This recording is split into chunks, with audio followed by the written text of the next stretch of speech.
Run for Your Life, usually seen at this time, will not be presented tonight, so that we may bring you the following special program.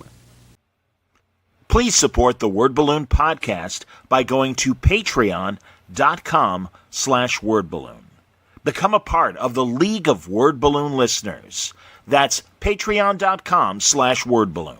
Kingdom Come is 4 separate issues, 48 pages apiece. It was an all-immersive kind of lifestyle for me. It blew people away. I mean, this was the most sought-after book there was. This was something very new, very different. No one had seen anything like that at that scale before. It was amazing. I never thought from anything that people would still be talking about this book 25 years later. There were voices and lightnings and thunderings. This was my dream.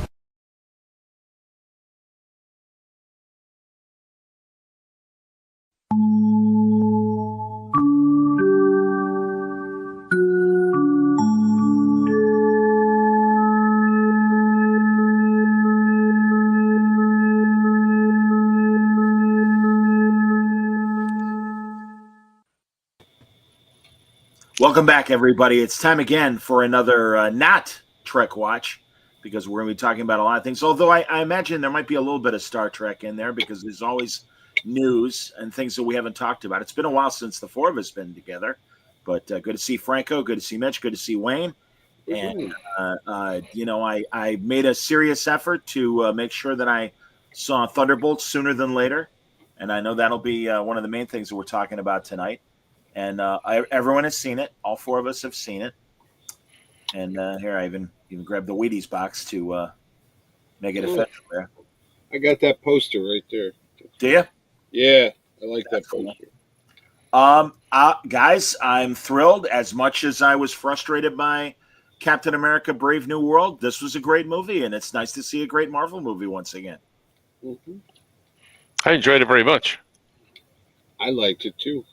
Yeah, I agree. Didn't like The Accountant, too. That's another story. Yeah, that's where you were tonight, Wayne, before we were recording. Too bad. Mitch, but that's Mitch, excuse me. I expect me to do that for the rest of the evening. But, I'm sorry to hear that. Although, man, guys, I don't know about you guys, but for the previews, everything except the Formula One Brad Pitt movie, everything else was either a sequel or a reboot. Everything. Yep. I said that. Was it Light After Accountant 2, Mitch?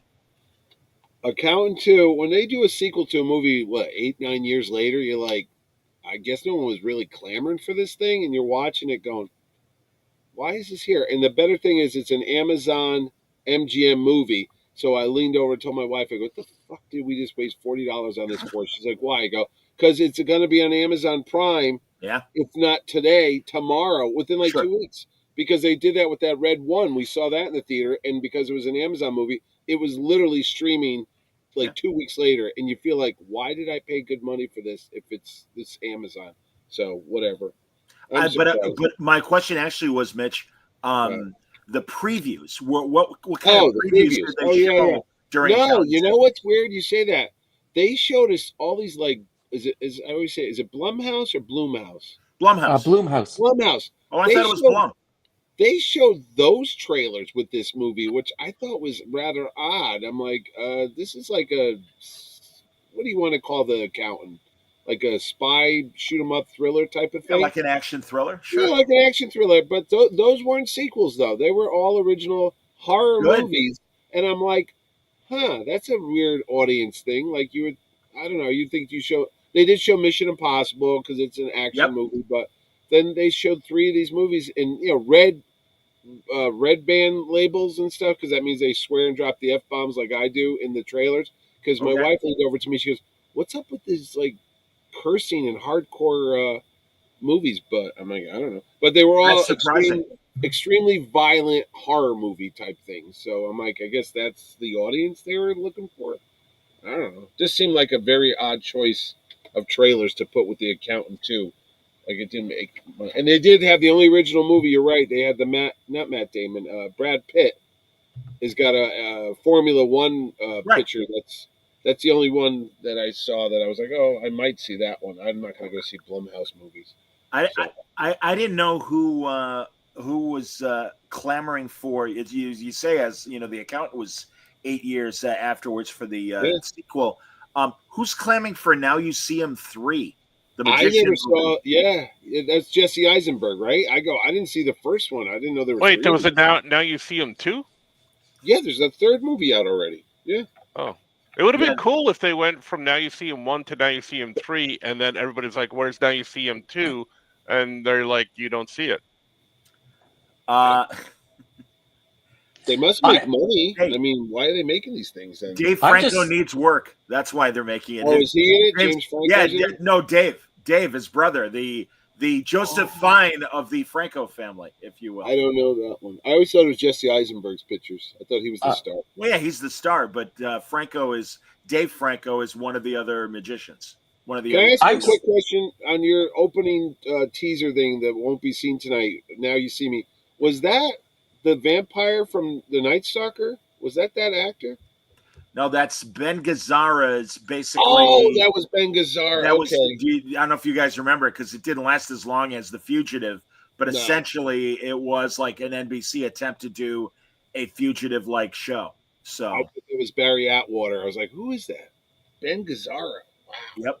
I didn't know he did TV. I was Yeah, going to say, Mitch, I was going to say I was surprised that they actually showed red band trailers because they usually save those for the internet. Yes.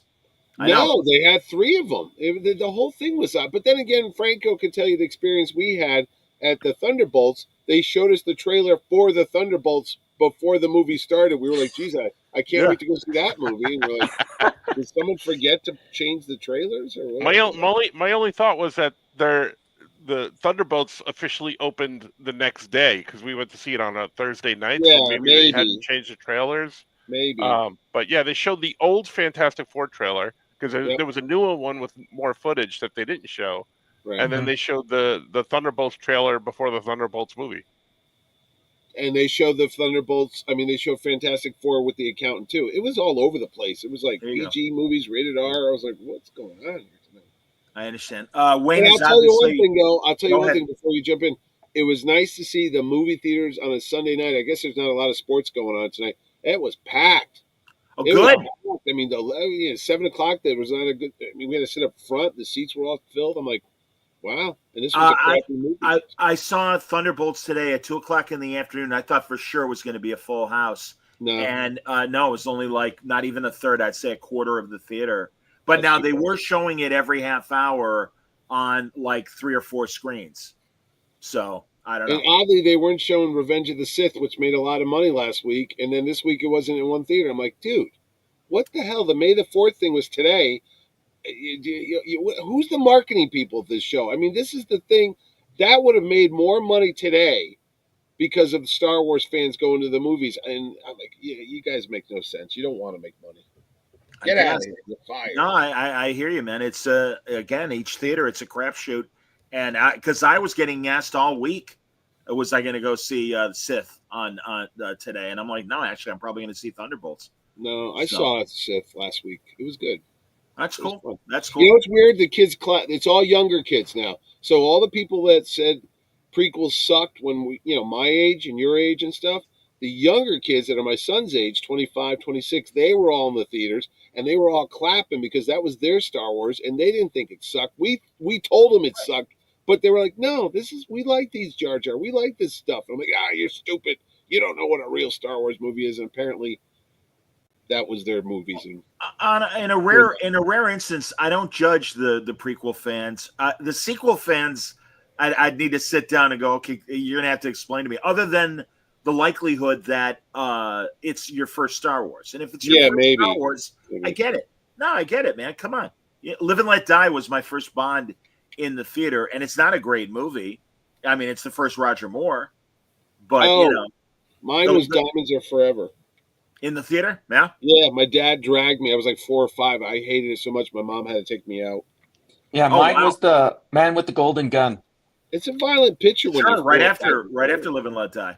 Yeah. No, very violent. How about you, Francis? What was your first Bond? Can't remember in the theater. I think it was Moonraker, but I can't remember. Moonraker would have been fun. We spawn, as Artie says. Sorry about that.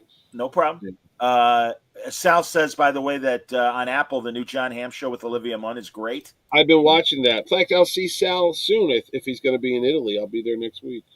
Sal also says Thunderball was his first Bond in the theater.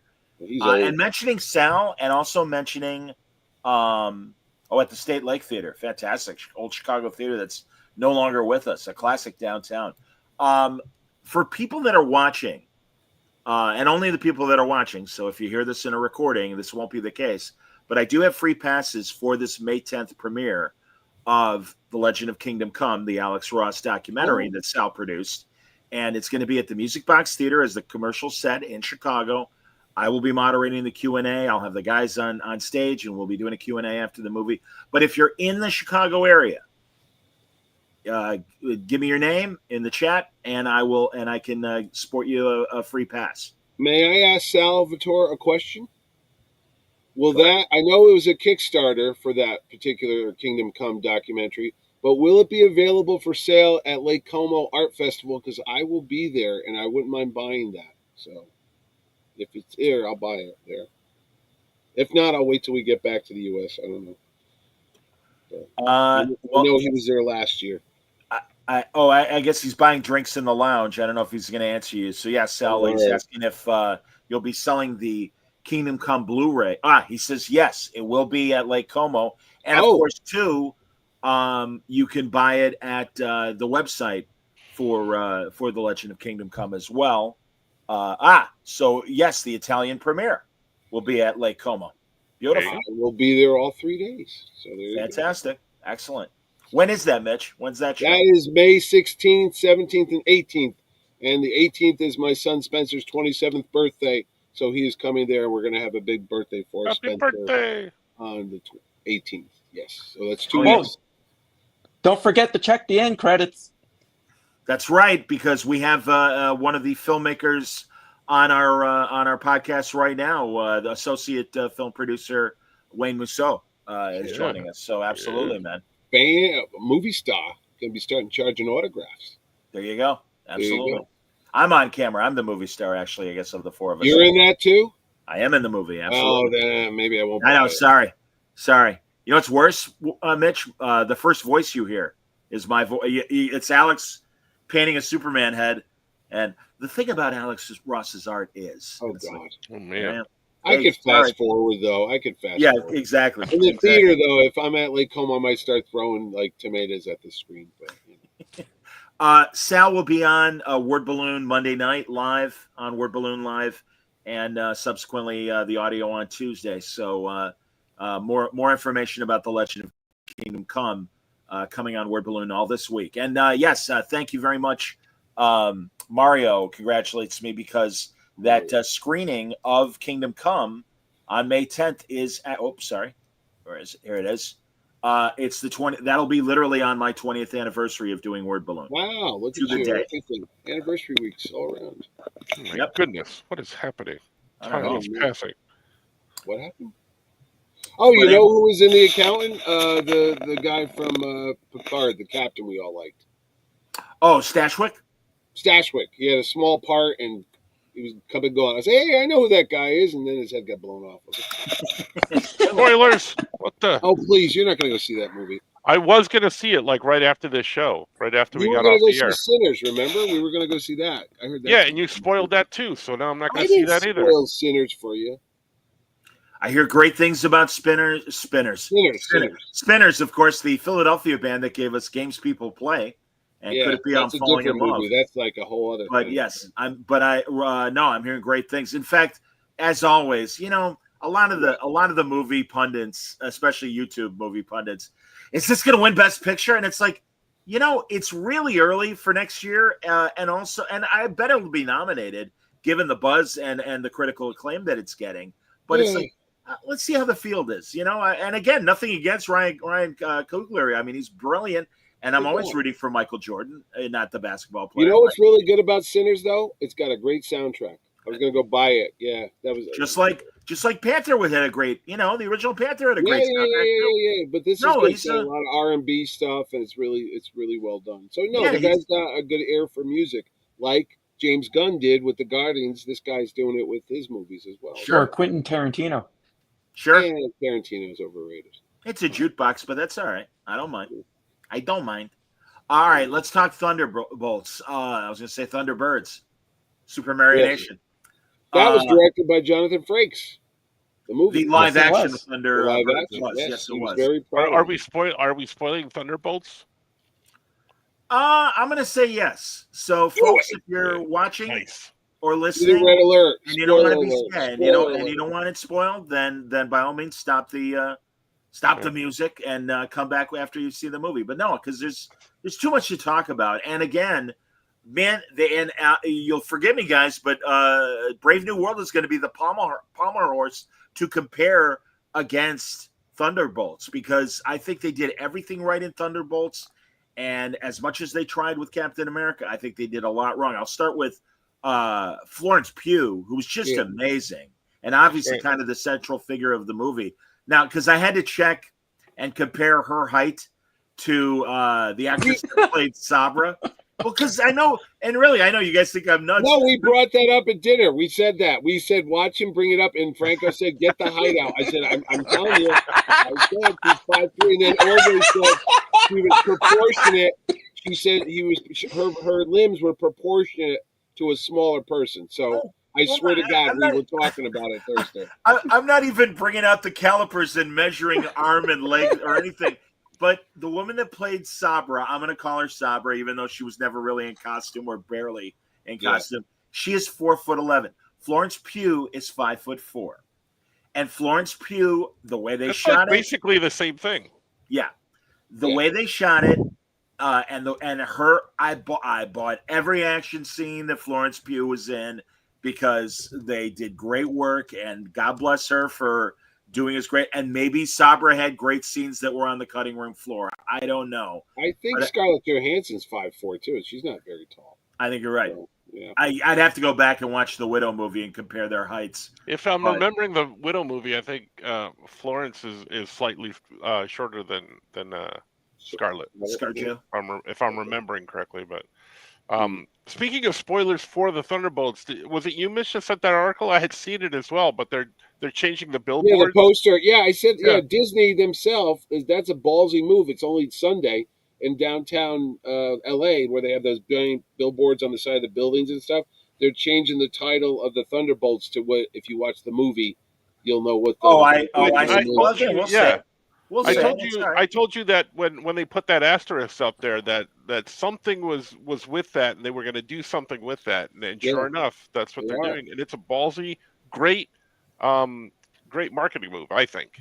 Yeah, because you're going to. I thought it was a little too soon, though. I mean, it's not even 48 hours, and they're already doing that. I'm like, a week would have been fine, but Mitch, I'm with you, but I remember when. I want to say which Bond, back to Bond. Which Bond movie was it where Judi Dench died? Oh, Skyfall. Skyfall. It was Skyfall. I was going to say Spectre, but I'm like, no. No, then they brought in Ray Fiennes to right, of course. My point is though that in the USA Today review of Skyfall, they're like, NM dies, and I'm like, it's the morning of the opening of the movie. Oh, really, please. really. Return of the Jedi. I still save the newspaper. I show people, they don't believe me. The day that movie came out, the local New Haven Register front page, Luke is Leia's brother. Vader dad dies. That was the headline on the front page of the paper before I skipped school and went to go see Return of the Jedi. And I was like, are you kidding me? After I kept this for 3 years, not knowing, and there it was on the headline. It's brother and sister and Darth Vader dies. I mean, thanks. And that was before the internet, I was in line for Star Trek II, The Wrath of Khan. Yeah. And a car drives by and goes, Kirk has a son! Kirk has a son! Not that bad. I mean, Vader, Luke's father, would have been bad. And, But the thing about the changing the title is a ballsy move and a great marketing move, but it doesn't spoil that much. And you know what? Yeah. For people that are going to go see any Marvel movie, they might skip the Thunderbolts just because it's the Thunderbolts. I don't know what that is, but naming it the New Avengers, I might want to check it out and see what it is. So, no, I agree with you. And it was cute at the end. It made sense. It worked for the story. I'll be honest. The important after credit scene, not the supermarket scene, which was not directed by the director. I think it was directed by the Russo brothers. The brothers did it. Yeah. What did they do? They directed the final end scene when you see the what. Okay. Well, that's say? Again. Well, what ruined that? I leaned over to Ordway because they're showing the credits and they're giving the music credits like this song, this, that, and it says Fantastic Four theme by Michael Giacchino, whatever his name is. And I leaned over to Ordway and go, "Did you see the Fantastic Four theme in the movie? What are they talking about? The trailer?" He's like, "No, I wonder why that says that." And then when they show the scene, I did the same thing. Yeah. Well. I know why it says Fantastic Four, because sure enough, you see the ship. Because I was sitting on the other side of Jerry, and I leaned over to him. I said, "So I guess we're going to see the Fantastic Four." Yeah. You know? Yeah, I got to be honest. I would have preferred. I didn't mind seeing the rocket, but when they showed the logo and really like, all right, guess what? And again, I get it. The next movie is July. They want people hyped for FF, and FF is more of an unknown commodity. Although there was the Tim Story movies.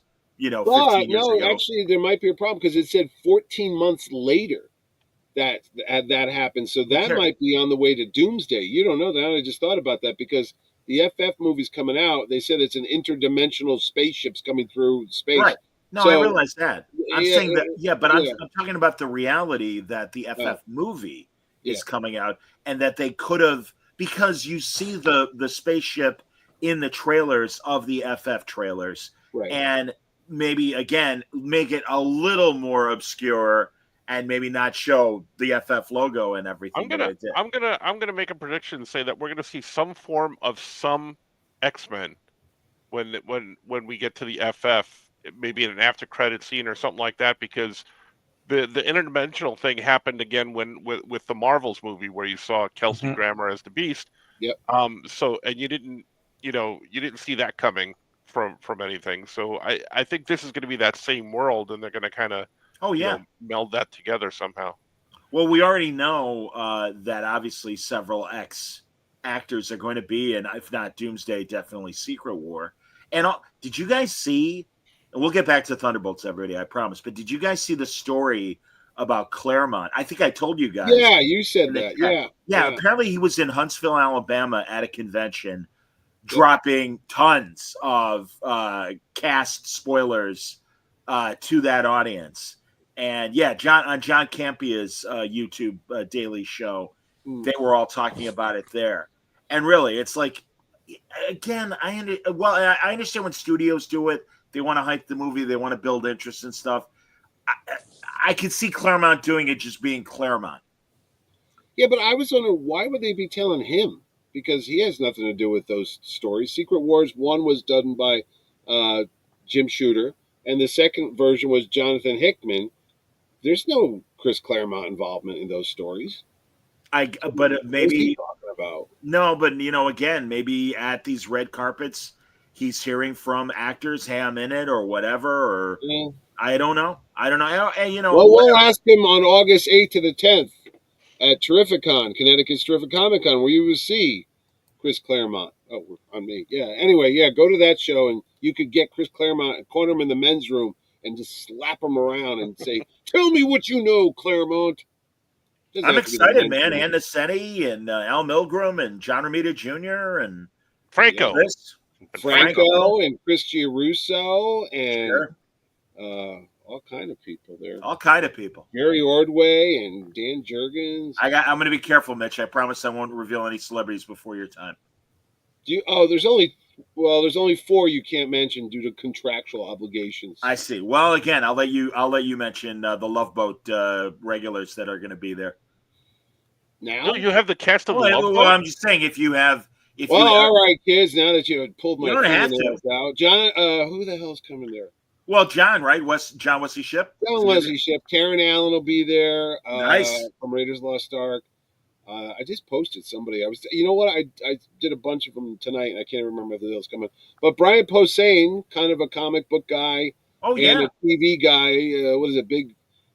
Well, he's got the new show, the Big Bang spinoff, Stewart Saves the Universe, coming on. Yeah. That's right. He's going to be on that show. Mitch Pileggi. I'm bringing all the Paisans in. Mitch Pileggi from the X-Files. Sure. And what was he? Sons of Anarchy and Supernatural and Stargate Atlantis, and he was in a lot of shit. That guy, Skinner. Yeah, And, he was in Smallville, and he was on Smallville too. yeah, as a lower level DC character. I'm pretty sure. I could be. Oh, Chad, all right. Well, he was in a lot of stuff. Yeah. But anyway, Billy Zane and Henry Thomas will be there, and Billy Zane, the Phantom will be there, absolutely. And Haley Atwell will be there. Haley, she'll be there.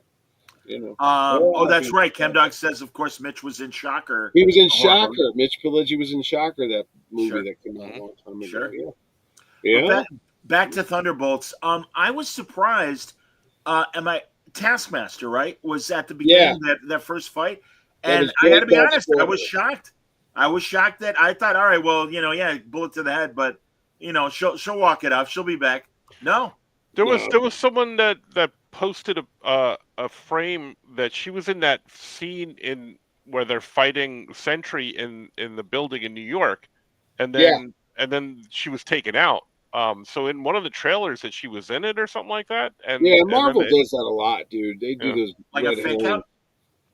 Yeah, fake out. She was. Yeah, I know what he's talking about. She was there because a lot of people are like, "Oh, I guess she gets killed early on." The internet was saying because she wasn't in some later scenes and whatever, and then they go, "Oh, no, she's in that fight scene with Julie Louis-Dreyfus," but no, that didn't happen. So I thought everybody was great. I really did. I thought all the. I mean, God, David Harbour was just ridiculous. Harbour was great. I thought Wyatt Russell was really cool. Tremendous. Well, and again, guys, forgive me, but comparing to Brave New World, I think Thunderbolts underlined again. If you're a Captain America like a character, you need the serum. I don't know, and I love that conversation between Bucky and Red Guardian. Where what do you have? Mine's Hydra. Oh, mine's the Soviet one or whatever. Oh, so fancy, Hydra. Yeah, Hydra. Ooh, I got regular. Yeah. It was cracking me up, but I'm like, somebody give Sam Wilson the memo. All right, sorry. There was a lot of that super soldier serum because Walker had it, and then the Sentry was made up of all kind of doohickey crap that they threw in there. So who knows what he's got? And then Taskmaster had some. Oh, she had like a brain chip. I don't think she had serum. I don't think so. I don't know. We didn't work well for her. So we didn't have enough of her to really figure out her backstory. I thought she might actually come back because of the weird, she's got all this regenerative crap. I thought maybe later on in the movie you would have saw her pop up. I'm like, that's what I was expecting. But they said they burned the whole place. So that after the Inferno, I don't think she'd be coming back. I don't think she showed up after that. Sure. Real crispy. Did you like the color palette? Doomsday. Were you bothered by the muted colors, the very depressing grays? It was done intentionally, I realized, at the end when everything became brighter again. But right, with the sunlight coming out? No, not in the way that it would bother me when Zack Snyder would make a movie. Right. It was it was the Zack Snyder grim and depressing palette colors. No, but this worked because it was a story element. About depression. Well, and also there was that period when they're in the desert and Bucky is chasing them and everything, and those army things, and that was brightly lit and everything. By the way, Bucky on the motorcycle, absolutely channeling Nomad from the 90s, which I loved, and it was like fantastic. I mean, okay, so there were a couple of things that bothered me there. So like, Red Guardian shows up afterwards to warn them in the limousine, and I'm like, wait, weren't they in Utah? And I was talking about this with Nick on the ride home because Nick was there with us, and I'm like, he was in Washington D.C. and they're in Utah, and he shows up in the limousine. How is that possible? So Nick is like, if only we had handheld devices to look these things up, and he checks it out, and it's a 30-hour drive. So I'm like, oh, son of a gun, he could have made it, because he had the Gatorade bottle in the back. Oh yeah. Yeah, he had the Gatorade bottle in the back because I'm like, he did. He said, "Don't open that Gatorade." Yeah. so then I'm like, okay, all right, so it's plausible. And then like flying guys and super serum are the things that I should be worried about. But I'm worried about the timeline of getting. No, I said that to you during Captain America because they were in the Indian Ocean looking at the thing from the Celestials, right? And then they're back in DC in like 5 minutes. I go, I'm pretty sure it's a lot longer ride. I don't care how supersonic you are, but. See, that's why Thunderbolts works better because they actually stuck to a timeline. See? Yeah, and Bucky. Somebody did mention. Stanley said Bucky's a politician.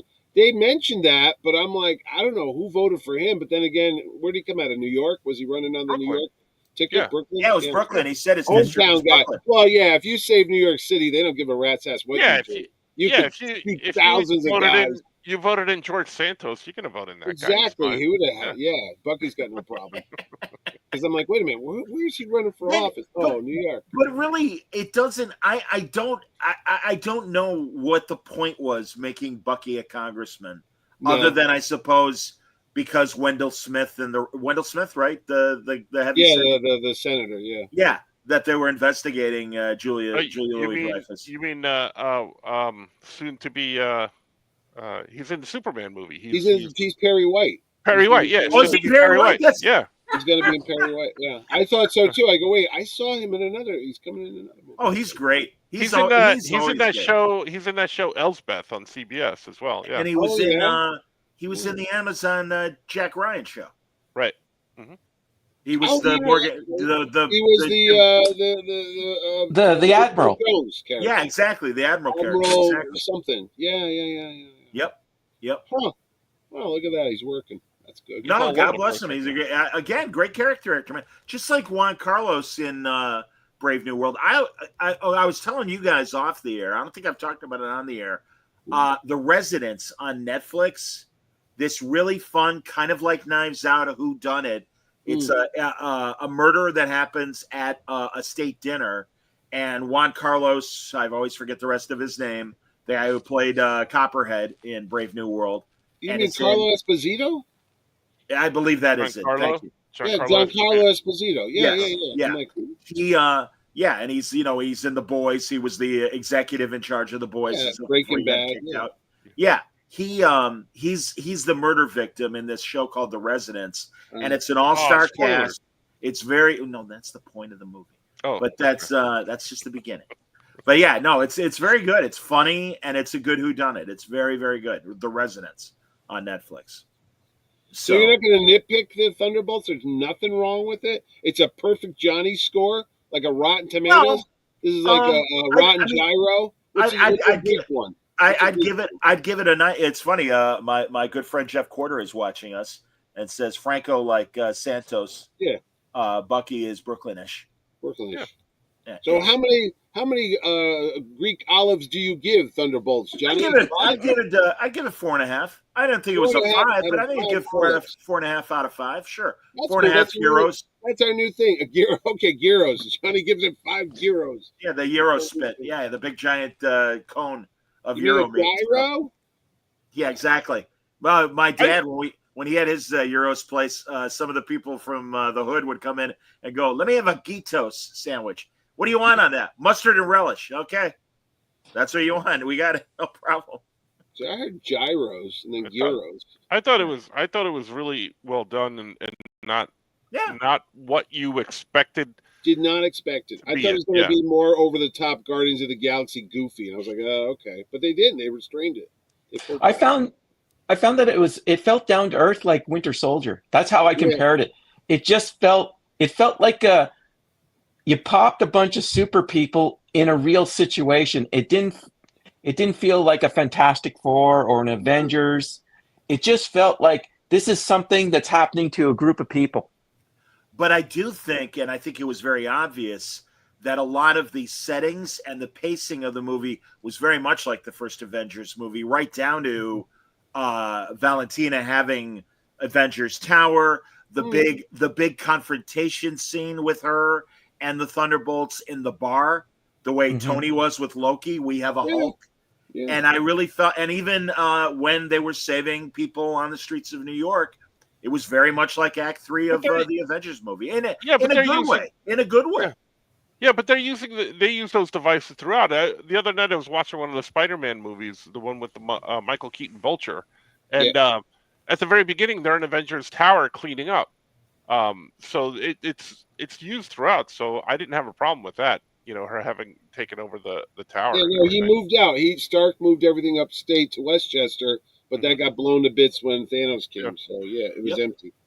No, it all ties together. I'll give them credit. They all kind of, most of the time they interconnect. Because then Jerry was like, "How come Doctor Strange didn't come in and save the day?" I said, "Oh, he left with Clea when he had that third eye pop out and they jumped through something. Goes, oh, I forgot about that. He goes, well, what about so and so? I go, oh no, he's off planet, and you got to like try to keep track of where we are in the timeline. And I'm like, you don't know how long that happened with the Sentry. I thought it happened within a matter of minutes. Because somebody's like, well, wouldn't the Kingpin and Spider-Man and Daredevil know about it? I go, dude, first off, that ain't real, so who gives a shit? Second of all, it's like it happens so fast, you don't know. It could have been within minutes. But also, it rolled out in seconds. I can't believe Ordway would say something like that because Ordway's in the know.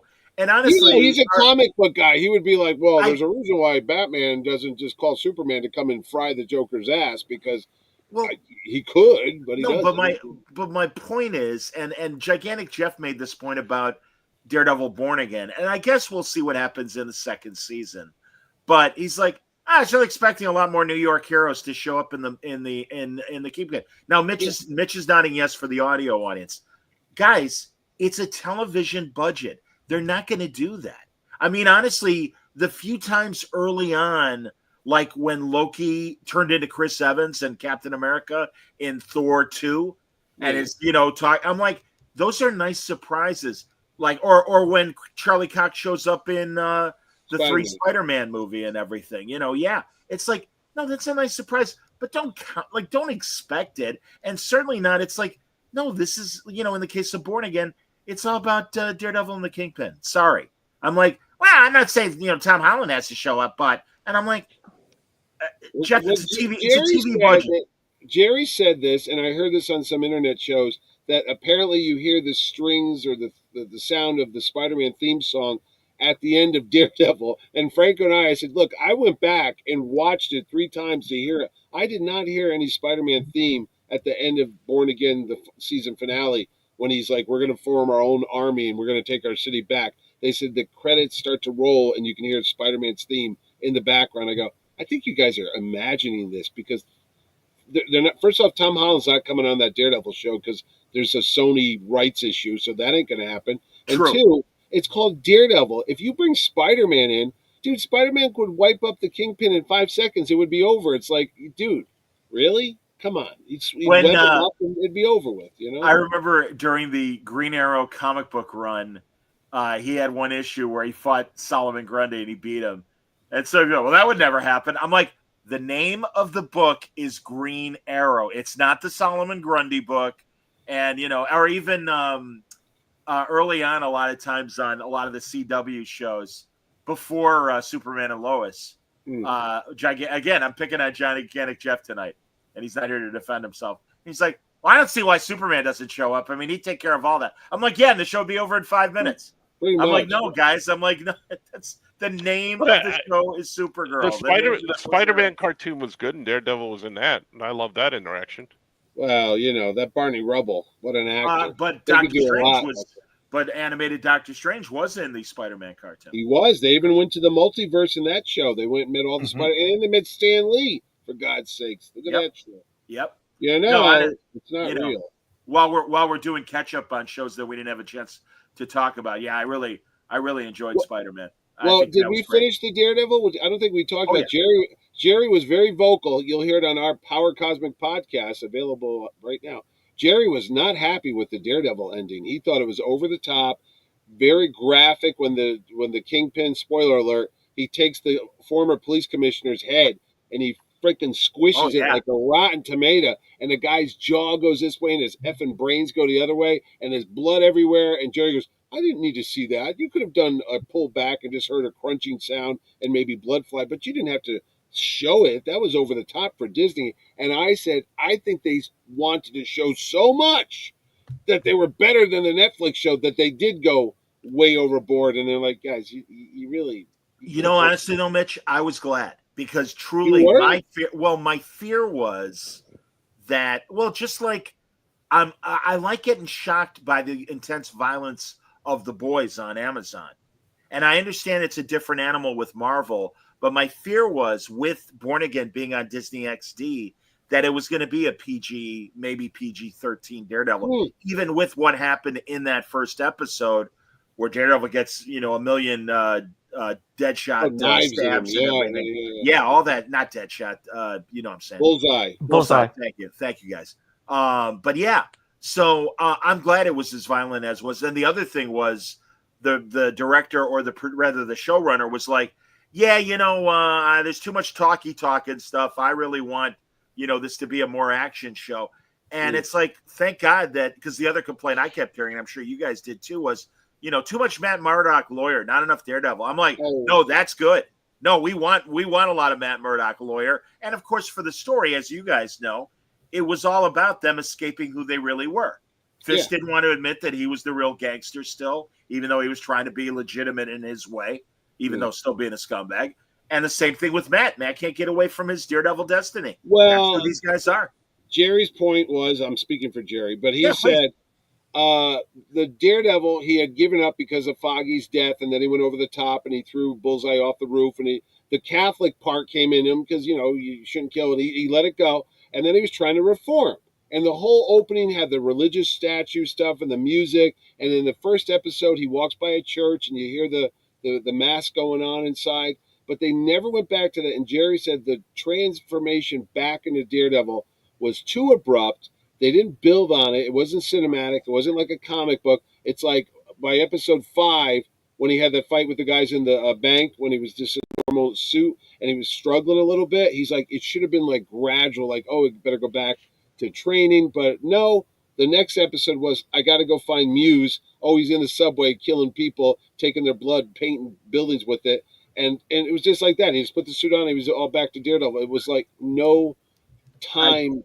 I respectfully, it might have been weeks. We don't know. It might have. Yeah, I respectfully disagree. I think the way he beat up the corrupt cops was a moment of, oh God, I don't want to be like this anymore. That's when it started coming back. Well, then again, his real persona came out. But no, where they crossed the line with Muse, or the story did, was when they attacked White Tiger's niece. Yeah, his niece. Yeah, his niece. And then they went after the psychiatrist, and then Daredevil comes smashing. My problem was like, Daredevil smashes through a window in broad daylight. Oh, he's not Superman. What the hell's that about? But anyway. Hey, no time. No, all right. I better not be overt. I'll wait till sundown and let Muse keep. I know, but everyone's like, hey, look, there's Daredevil. What? Whatever. And then Kingpin keeping everybody trained up in the basement like Hannibal the Lecter or whatever, or Buffalo Bill. Why? Of all people, the Punisher just keeping him alive. 20 cops. He was shooting them in the head, cutting their throat like chickens, and then they decide, oh, Frank, can you lead us? Can you be one of us? No, you're a bunch of jackasses. And so they should have killed him right there. But no, then they lock him up. I'm like, this makes it makes sense because they got to have a Punisher TV movie coming or something. But no, he's just going to be in season 2. Yeah, but they're also doing a one-off movie that Bernthal's right now. Oh, I had no idea. Oh, that's great to hear. That's great to hear. Oh, I'm really happy. Man, Bernthal, from quality A-list stuff like Ford versus Ferrari to him being the Punisher to that terrible Stallone De Niro grudge match boxing movie where he plays De Niro's son. Bernthal is an amazing actor. I mean, going back to when he was on the first season of Walking Dead. Yeah. No, that truly. Also, I always liked. In fact, I got my hair cut for the big. To look like Bernthal? No. Like twins. But it was funny. The guys we were talking, and how did I forget how Bernthal came up, but I'm like, no, this guy. Oh, I was telling them about Snitch, the Rock movie, where it's an all-star movie. It's the most dramatic movie. If people watching and listening do not know about this film called Snitch. The plot of the movie is the Rock's son, who you never see, gets picked up at school for dealing bennies. And Susan Sarandon's the DA. And she's like, well, we're really using your son as bait. We want to get to the drug dealers. And The Rock plays a guy who has a construction business. And he's like, hey, I will put myself in, undercover. I will get you the source. And John Barenthal plays an ex-con that works for him and doesn't know what's going on, but is loyal to The Rock and is like, hey, I don't know what you're doing, but I'll help you in whatever way you want. That, other than Walking Dead, were the first couple times I saw Barenthal. And I'm like, this guy is special. And then, like I said, he managed in that grudge match De Niro-Stallone movie to sound like De Niro without doing an out-and-out De Niro imitation, but just that kind of, hey, what are you talking about? Come on. Just the way that, like, kind of when De Niro's kind of being self-defensive, Barenthal aped it because he plays his son. And I'm you know how John Bernthal acts? Ready? I'm going to do it right now. Uh-oh. Oh, John, what the hell are you talking about, huh? His head bobs back and forth. Every line he delivers, because I've seen him in person. I blew him off for an interview, and he started doing it to me at the table like that. Like, what? You don't want to talk to me? I don't know. That's his style. But it works for him. I love him. But I'm just saying, watch every movie he's in. His head bobs back He's and in forth. the Bear, too. Yeah. I didn't see the head movement in Ford versus Ferrari when he was Lee Iacocca, but I'll take your word for it. No, he gets like this exasperated thing, like you tell him to do something. Oh, fuck, no, I ain't going to do that. And he comes back at you like, God damn it, Daredevil, what the fuck? All right, easy. All right, I'm stopping. And I'm trying to. I blew him off. Before The Walking Dead became famous, I sat down on the Saturday before it premiered at New York Comic Con, and I interviewed Frank Darabont and Robert Kirkman. And it was for The Walking Dead. And I knew the book, but I didn't know the movie. But I knew Darabont, so I wanted to talk to him about Shawshank and all the movies he'd done. And he did some Indiana Jones stuff, too. They got up, and you're doing these press roundtables where you just sit down at a table, and all the actors come one by one, and they go to talk to you. So who sits down but Andrew Lincoln, who's Rick Grimes, and John Bernthal, who's Shane. Nobody knows who these guys are because no one has seen them before. They sit down. Everybody at the table got up to leave to just move on to something else. And I'm packing my stuff up as quick as I can because I'm supposed to go down the hall to interview somebody from Lucasfilm. And Bernthal goes, "Where you going, brother?" I'm like, "I got to go meet Lucasfilm guy." "Well, don't you want to talk to us?" I'm like, "Who are you?" He's like, "John Bernthal." And the other guy is Andrew Lincoln. I'm like, "What is this?" "Walking Dead." "And who are you?" "We play cops in Georgia, and they're zombies." I go, "Oh, man, I don't like that zombie shit. I hope it works out for the two of you."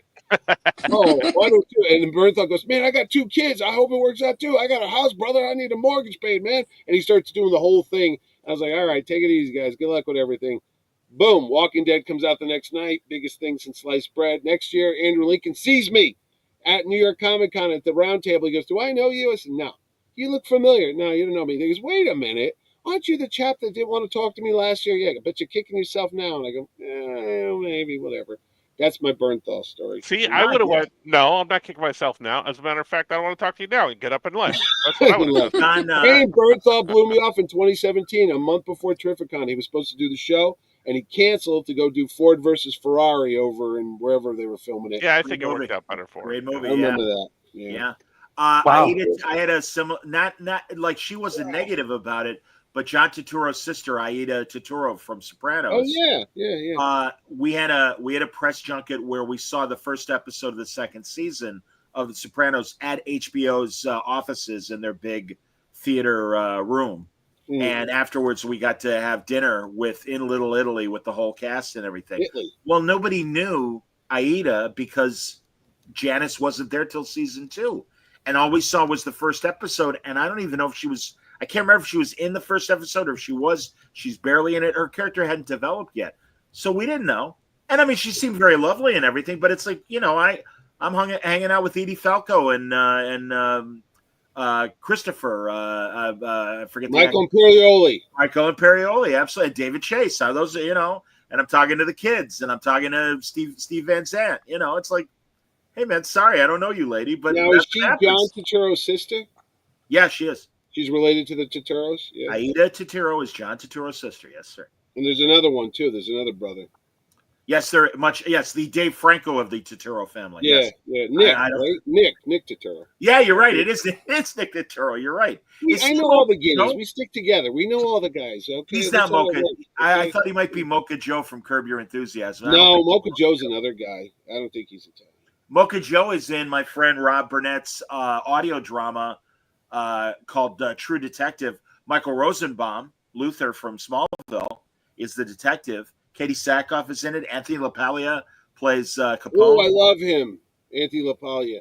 29th Street, great movie. Him and Danny Aiello. He wins the lottery ticket. One of the best pictures you'll ever see. When Danny Aiello makes his $1.50 pizza and LaPaglia takes one bite, he goes, "Pop, they got better pizza in Korea than this crap." He does the thing. He goes, I'm going to save you some money. You don't have to go get a pizza. I got a thing of tomato sauce. I got a thing of bread. I put it on there. It's a pizza. It cost me $1.98. The best thing in that movie is, remember the girl Duff? She was on MTV. Yeah. She's very, very pretty woman. And she's on the phone. They're doing customer service. He works for the Metro North, which is the train around here. And this woman keeps calling him up, trying to get the train schedule. He's like, lady, there's no 449 going to Flatbush. When she keeps calling, he goes, let me just tell you, I want you to go down to the tracks, stand there. If a train comes by at 449, jump in front of it, and it'll take you to effing Flashbook or whatever like that. And then she takes that.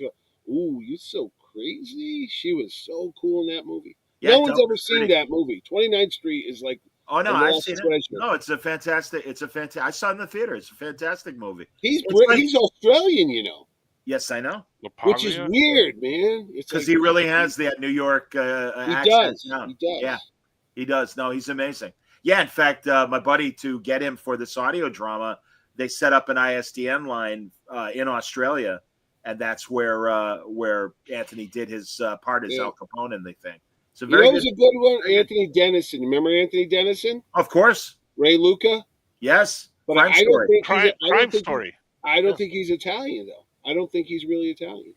He was when Wise Guy was going on, Ken Wall hurt himself like on a skiing accident, and he couldn't finish the story. So they wrote in Anthony Dennison as another Secret Service guy who was traumatized in the field, and so he was like, in the files department. And Jonathan Panks, who was the spy master, is like, John, and his character's name was John. He's like, John, I need you in the field. He's like, Frank, I can't do it. What do you bother me? He's like, because you went out on a loss, John, and you're a better agent than that, and I need you. And let's set the record right. You're a great field agent, and I want to see you win. And it was the Jerry Lewis, Ron Silver story arc in Wise Guy. And it really, there's 5 stars. Jerry Lewis acted his ass off in that thing, and Ron Silver was his son. Beautiful, all about the rag trade, schmuck dresses. And it's really one of the best Wise Guy stories. And Ken Wall is barely in it because he injured himself, and John Dennison had to take over. So there's a good John. You know where Ken Wall is now? No, tell me. At my friend Rob Capone, he went to a cardiologist, and Ken Wall was in the waiting room. And they're sitting, and his name, he goes by Ken Wall. You think sure he does. And he goes, Ken Wall. And my buddy goes, that's the Wise Guy. And he's like, hey, what are you doing? He's like, going to see a doctor. Well, obviously, But yeah, he's still around. He doesn't act anymore, but he's still. I think he's had some back problems, like wheelchair. Yeah, back. that's what ended his acting career. He hurt himself too many times.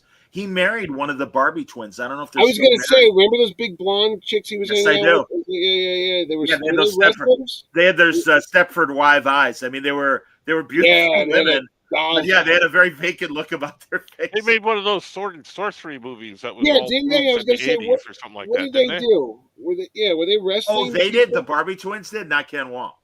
Yeah, the Barbie twins. Yeah, were they just models? Was that what they're doing? Yeah, they were models. Yeah, they made calendars. They were internet famous before the internet, basically. Oh, yeah, for real. Okay. Yeah, really, like 90s. They were like 90s famous. You're right about that. Yeah. I would Wayne, any thoughts on the Barbie twins, Wayne? I'm trying to think if they were in the Barbarian Queen movie. Yeah, I'm telling you, they were in one of those fantasy sword and sorcery movies. With Sybil Danning, right? Yeah. Exactly. Hilarious. It's probably running right now on Tubi. Mitch, you read my mind. Dude, I wanted it. That has every 80s movie ever made, like the most obscure jack stuff you got. By the way, you know who's coming to my show? Terrific Con, August 8th to the 10th, Mohegan Sun. You know all about it. Listen, one of the guys from the Turtles picture, you don't have to do that. Back up. You're scaring me. Come on. So the guy, Brian Toshi, I believe his name is, he's one of the Teenage Mutant Ninja Turtles. He was also in Revenge of the Nerds. He had the thing on his head, the samurai. Sure. He's the Asian guy. He's the Asian nerd. Yeah. He's coming to the show, but I'm doing his biography. I'm looking at it. He's in, ready for this, 80s movie, Shannon Tweed, the guy from Animal House, Hot Dog the movie. I'm like, oh, jeez. You know how many times I watched that thing back in the day? Not the whole movie, but certain parts of it. Yeah. Yeah, with the sound off. Yeah. Exactly. Maybe. I'm going to ask them all about it. Say, hey, tell us what Put the lotion in the basket. What was it like working with Shannon Tweed? Jeremy, hey, that's Jar Jar Jeremy right there from local Fame and Fortune podcasting right there, that guy. That's cool. Happy Star Wars Day. That's right. For those who celebrate, this is Star Trek thing. So, but I had every intention of talking about Andor. We're 6 episodes in, and also the new animated series dropped today. Are we done with Thunderbolts? No, we don't have to be. Please. Well, I just have a Thunderbolt question for you. You guys are all smarter than me. Yeah, obviously, we've up to that.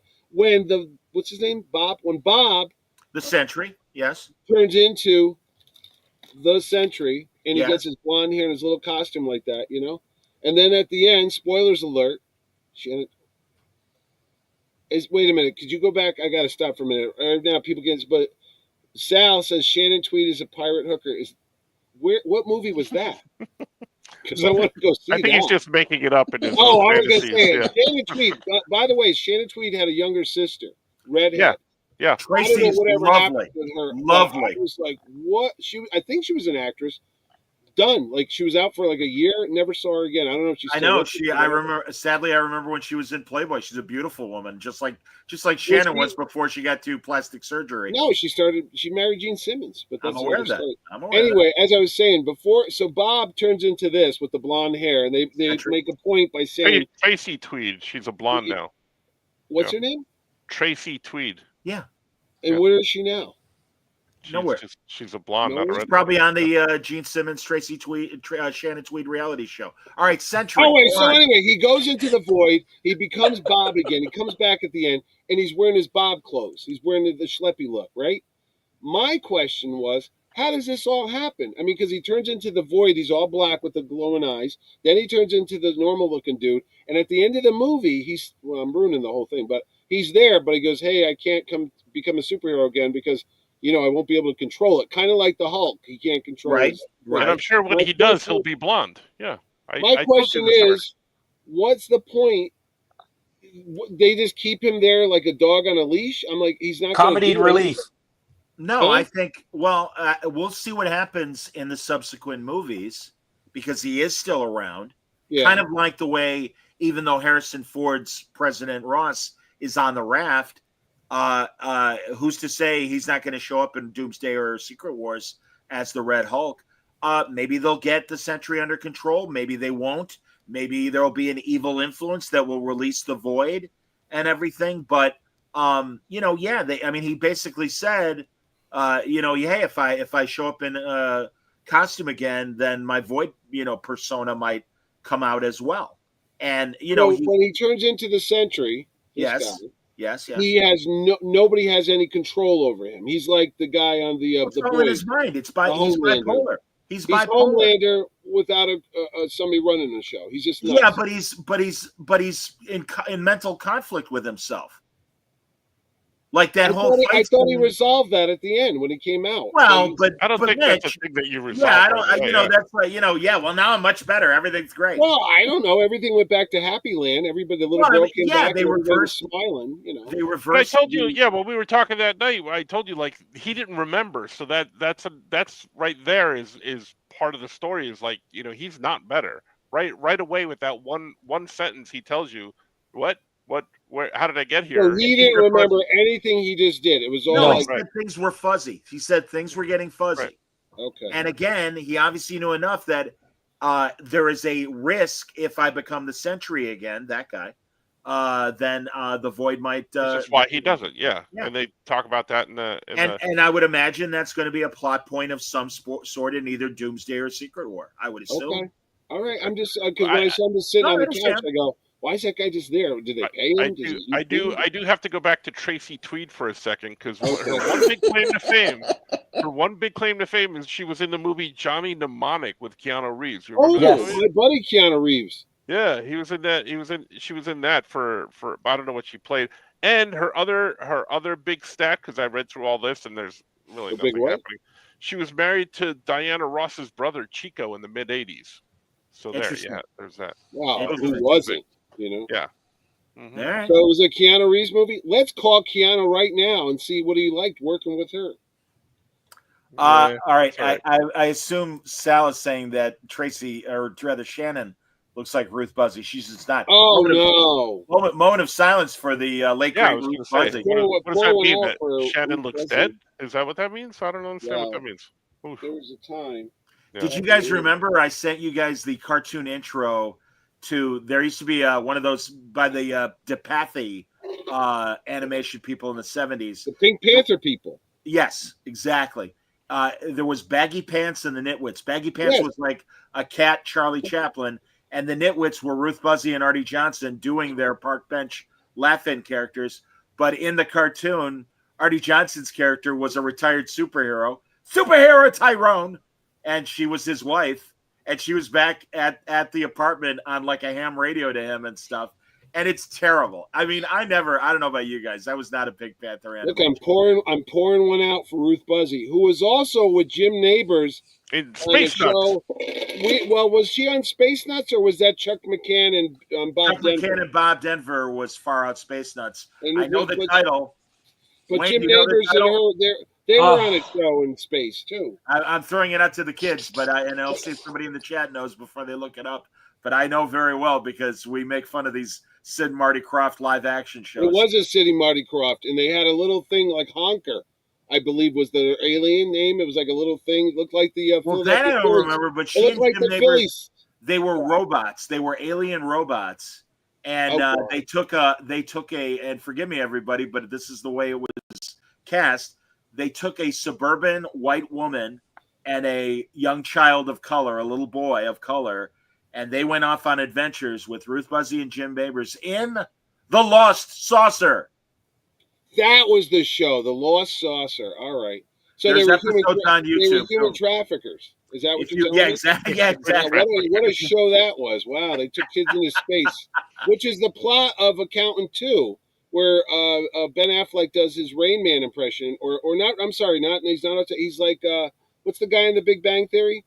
The guy, Sheldon. the main guy, Sheldon. He's like Sheldon. Parsons, He was like, I don't know what I don't think Hollywood knows what the hell. They just come up with some bizarre mental condition, which isn't. I don't know if it's real. They're on the spectrum. Yeah. I don't know what's happening, but he's there.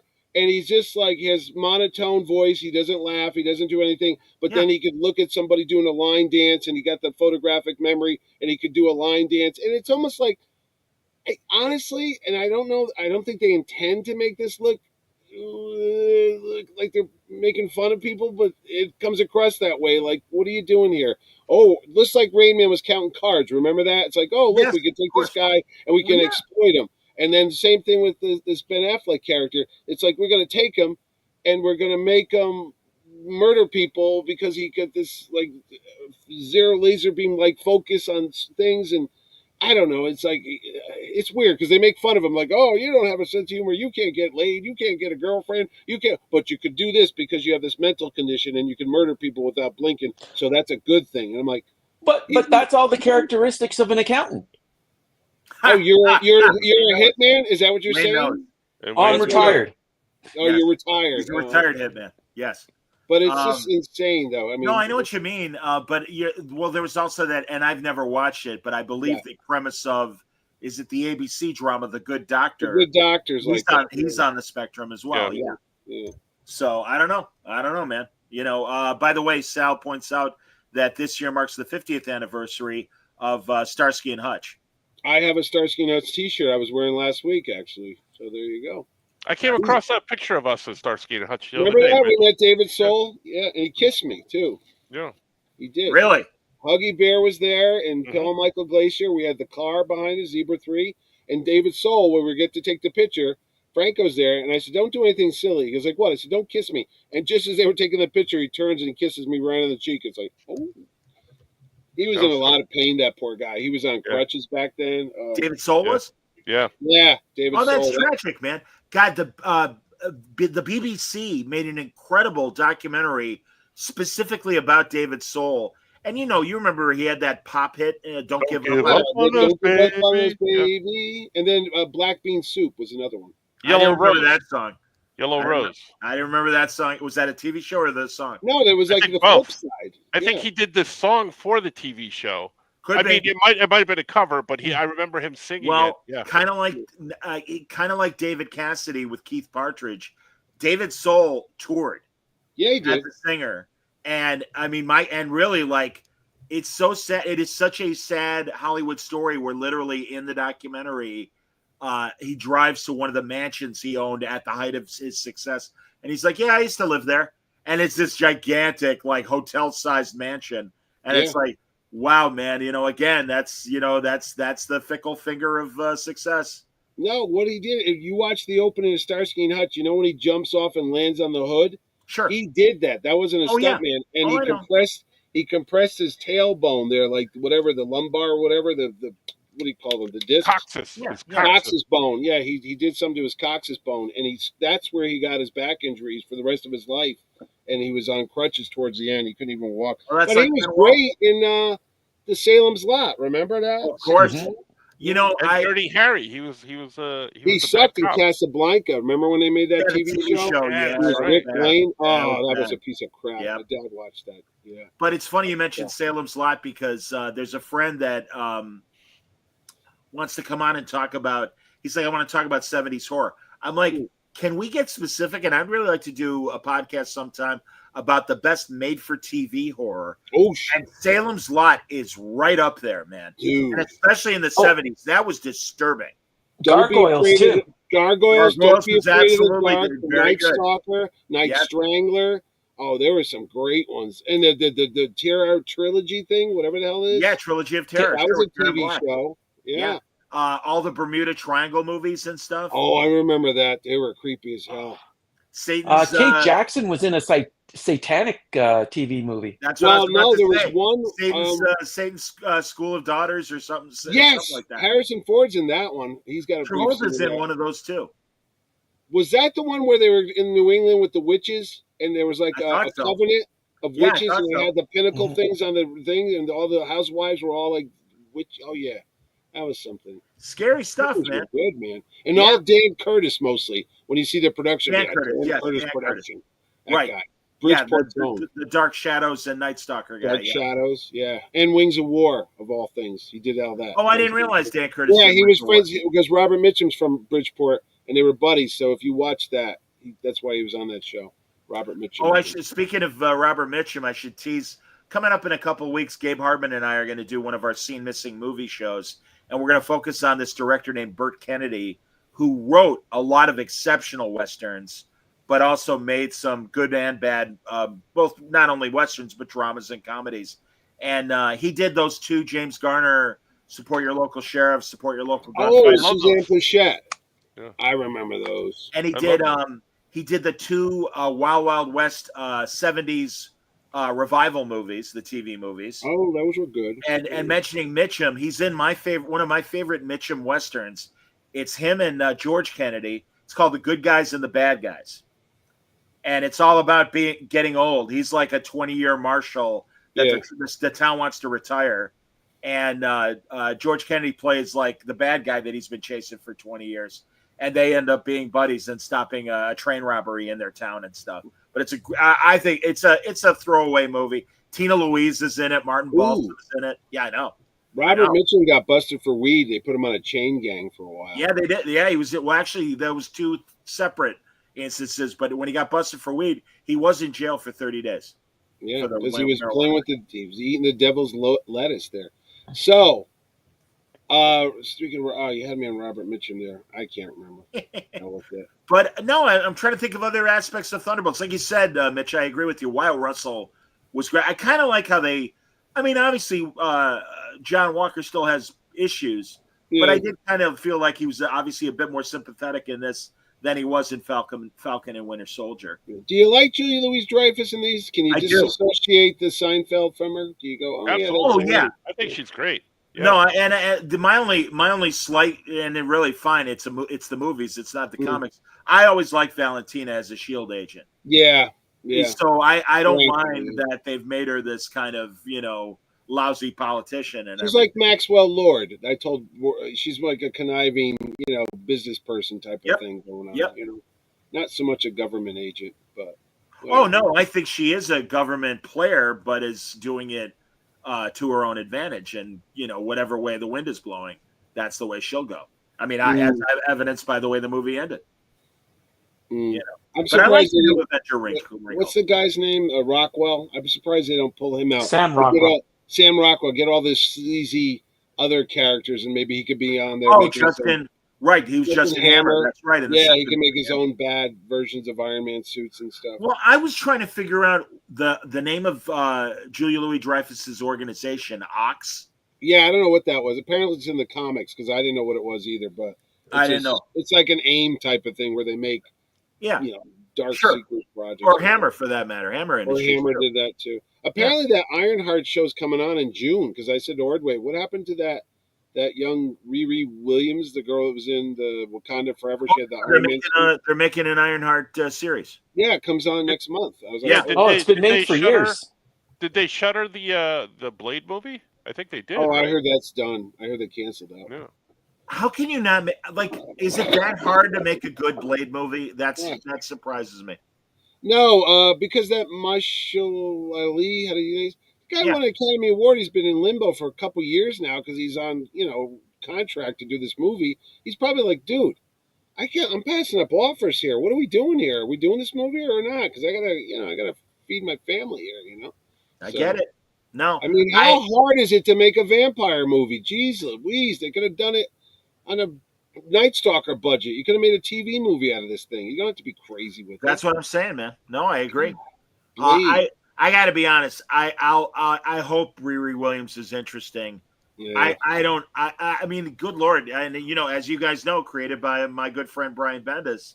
That's even when she took over the Iron Man book in the comics, I'm like, listen, I'm cool with her being in the book. But if the book is called Iron Man, I'm sorry, I want to read a Tony Stark story. Yeah.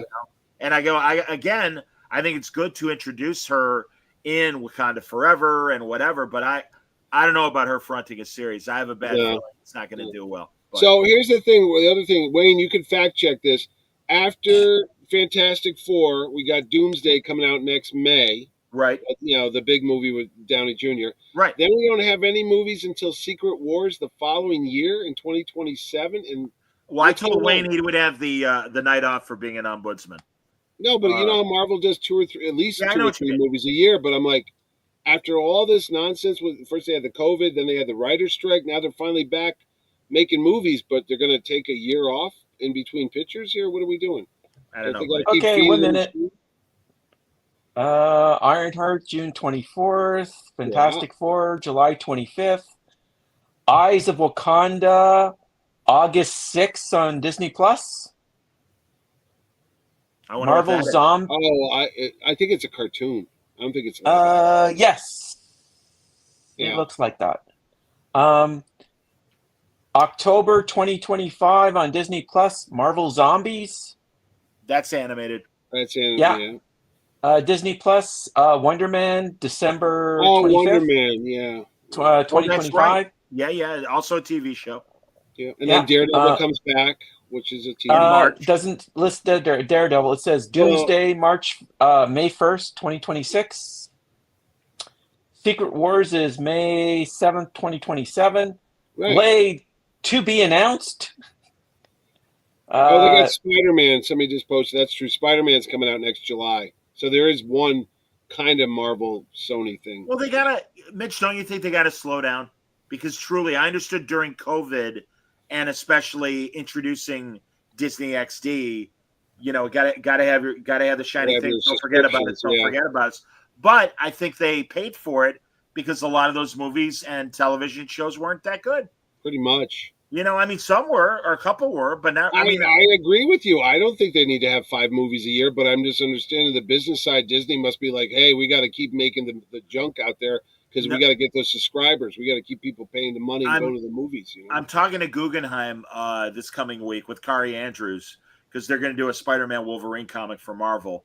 But Mark is kind of one of my Hollywood guys that I can go to and go, all right, what's stick your finger in the air, which way's the wind blowing? And it seems to me that the combination of COVID and the strikes and the way that also these major studios have been trying to save a little money, the amount of failures they've had, I think they're all being a lot more judicious of, all right, let's be a little more selective. And again, I'm glad Although I think they blew it again with Brave New World, whatever, it is what it is, and it's out, so that's done.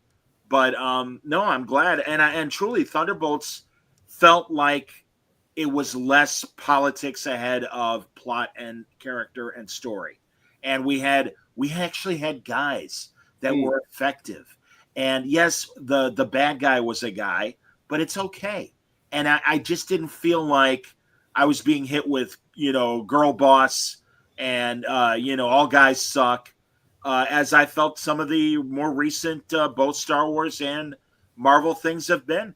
And it's like, no, this is good. And no hamsters were harmed during the filming. That's exactly right. Guinea pigs. Well, now you can move on to the adult Star Wars, the Andor. Yes. Which I told my wife the other day. She's like, "What's the matter?" I go, "Look, I get it. There's a lot of different flavors out there. People like this Star Wars, that Star Wars. I'm old school. I like bubblegum Star Wars where teddy bears fought the stormtroopers. But when I'm watching this Imperial guy about to rape some woman, I'm like, whoa, what's going on here, kids? This is really adult Star Wars now, which is fine. It's, not for everybody. But I was like, wow. I wouldn't let a little kid watch it. Well, and nor should we have a little kid watching it. So I hear what you're saying, and that's why it's like, guys, it took forever for DC with Black Label to go, something, we can tell R-rated stories with our heroes, and you don't need to see Batman's crank like you did in the Lee Bermejo Azzarello. Yeah, you did the Batawang. You did. Yes, Batman Damned, exactly. But I don't. I'm okay with adult themes in Star Wars, and also, regardless, I want more like Andor, where, all right, what's happening with the regular people? I got nothing against Jedi and Sith. I got nothing against lightsabers and the Force. But I'm sorry, I'm a Han Solo smuggler guy. I'm a Lando Calrissian smuggler guy. I want to see what the real people are doing, and that's why I love Andor.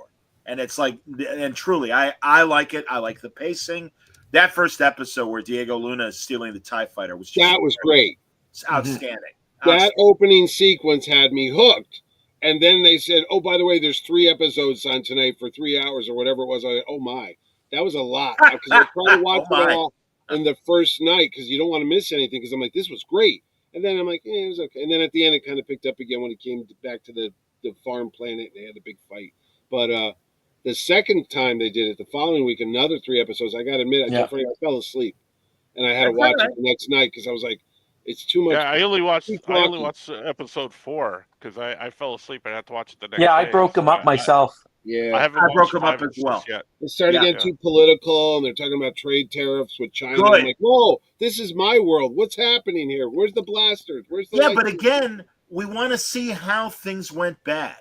So I respect the people who are like, well, we already know what happened, so what's the point? It's like, it's not the destination, it's the journey. So I do want to see the cracks in the imperial system and these other things. I mean, it's better than the debate in Phantom Menace, the Senate debate that's going on, that seemed kind of ponderous.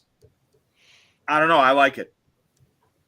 Did you notice the Godfather sequence? It took me a while to realize what was happening when they showed Mon Mothma dancing at a wedding, and then they cut to Andor over there shooting the hell out of people with his little spaceship, and there was a big bloody thing. And they did the 3 cuts. They were going in between her at the wedding, him killing people, and then there's another guy, I can't remember. There was another fight going on, but it was like quick cuts. It was interesting. I didn't think of it at first. Stanley says that he feels Andor is too slow and boring.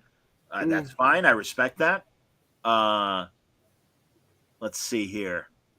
The Prince Parker says, what's up, John? How y'all doing tonight? Good to see you, Prince.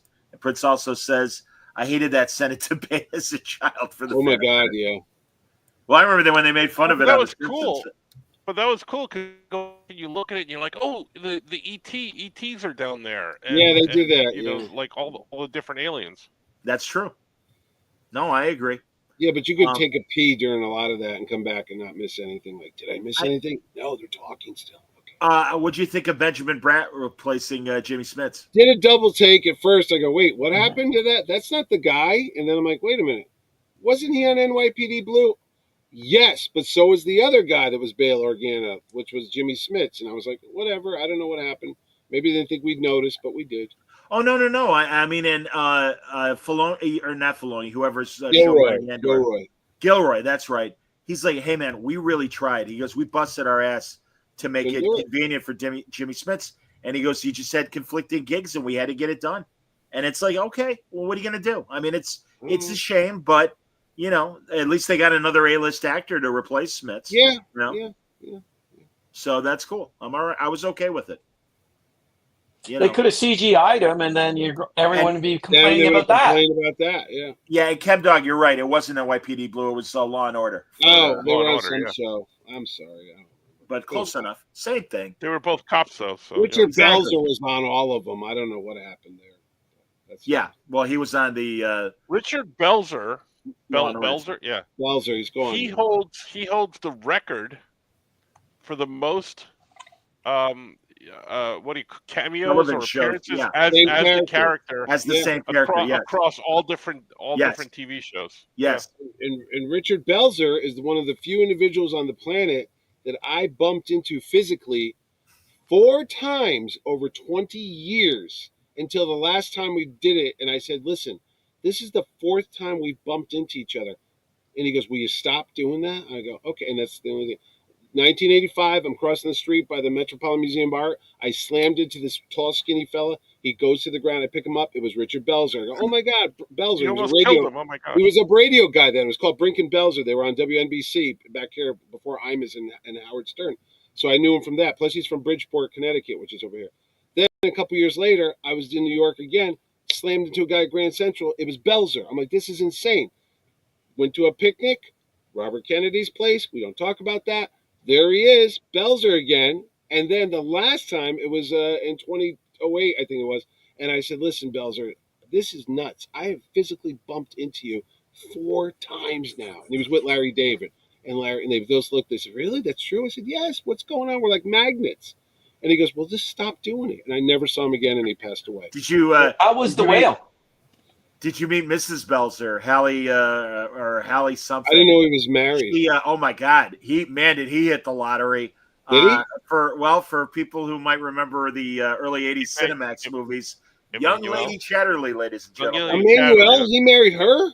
No. Lady Chatterley's lover? No. The modern Young Lady Chatterley, which was inspired by Lady Chatterley's lover, but it was a modern story. And oh yeah.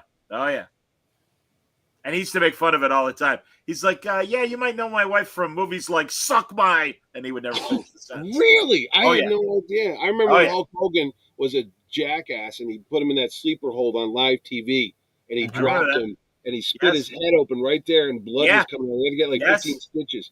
What a jerk. He ended up with a villa after that from the lawsuit. He moved to France. Oh, he did get money for that? He should have. Oh, yeah. He was an ass. He was like, "Oh, is wrestling fake? I'll show you it's fake, brother." And he puts him in that hold. And I'm like, "You're a jerk." Yeah, it was mean. Yeah, it was. His radio show was syndicated, and we used to get it in Chicago. It was called Almost Live. And it had a very Tonight Show, modern late night show kind of vibe, but he would have bands on as well as comedians and stuff. It was a great show. Yeah, no, fantastic he was a cool show. dude. He was a cool guy. Let's see here. Prince Parker, question. Do you think that most Star Wars hate is just a generational thing? Because I've never hated Jar Jar, but it wasn't until the internet started popping that adults made me feel bad for liking him. Yeah, it is a generational thing. Yeah, it is. You're right. I like all the Star Wars. And if you want more of my thoughts on this, you should go to the 13thdimension.com and read my Franco Fridays article about this from May the 4th. Yes. Franco Freaky Fridays. Mm-hmm. Did you watch that Disney special about Industrial Light and Magic? And it's on now. It's a 3-episode thing. It's interesting. From the geeky guys who used to read Cinefex and all that stuff like I did about how they made all the models.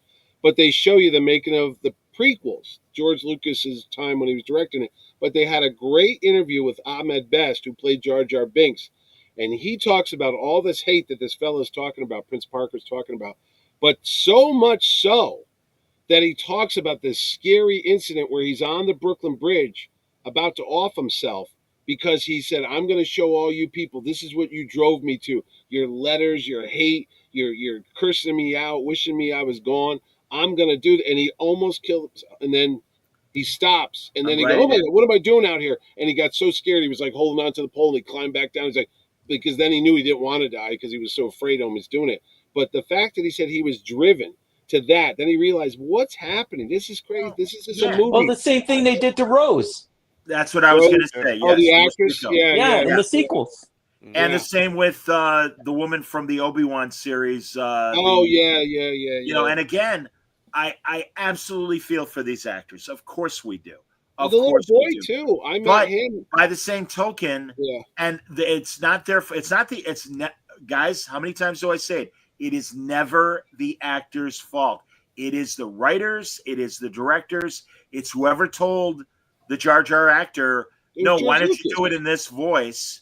Which again, I get people going, well, that's not very nice and seems kind of stereotypically anti whatever. That's on there. That's on there. They show that interview that you're talking about. He's there in a round table, and they go, "Are you trying to make fun of Jamaicans?" And he goes, "No, that's not a Jamaican voice. I'm not doing it. I just came up with it." And they're like, "No," and they're telling him what they think, and they're trying to let him know, no, this is what you were doing. Somebody, he goes, no, I wasn't. No, I'm sure he wasn't innocently, but somebody in the room needs to stand up and go, yeah, maybe not that. Maybe not that. And the same thing with the Asian voices they gave in the Phantom Menace. The Nemodians, yeah. Yeah. And I mean, I'm sorry. It's like those choices. It's like you make that kind of choice, you are sticking your ass out there and someone's going to shoot at it. Well, they asked him that, and they said they got a quote from Lucas, and they talk about it. He goes, if Jar Jar doesn't work, this whole thing's not going to work. And they're like, okay, George. And they all say that was something they all worried about.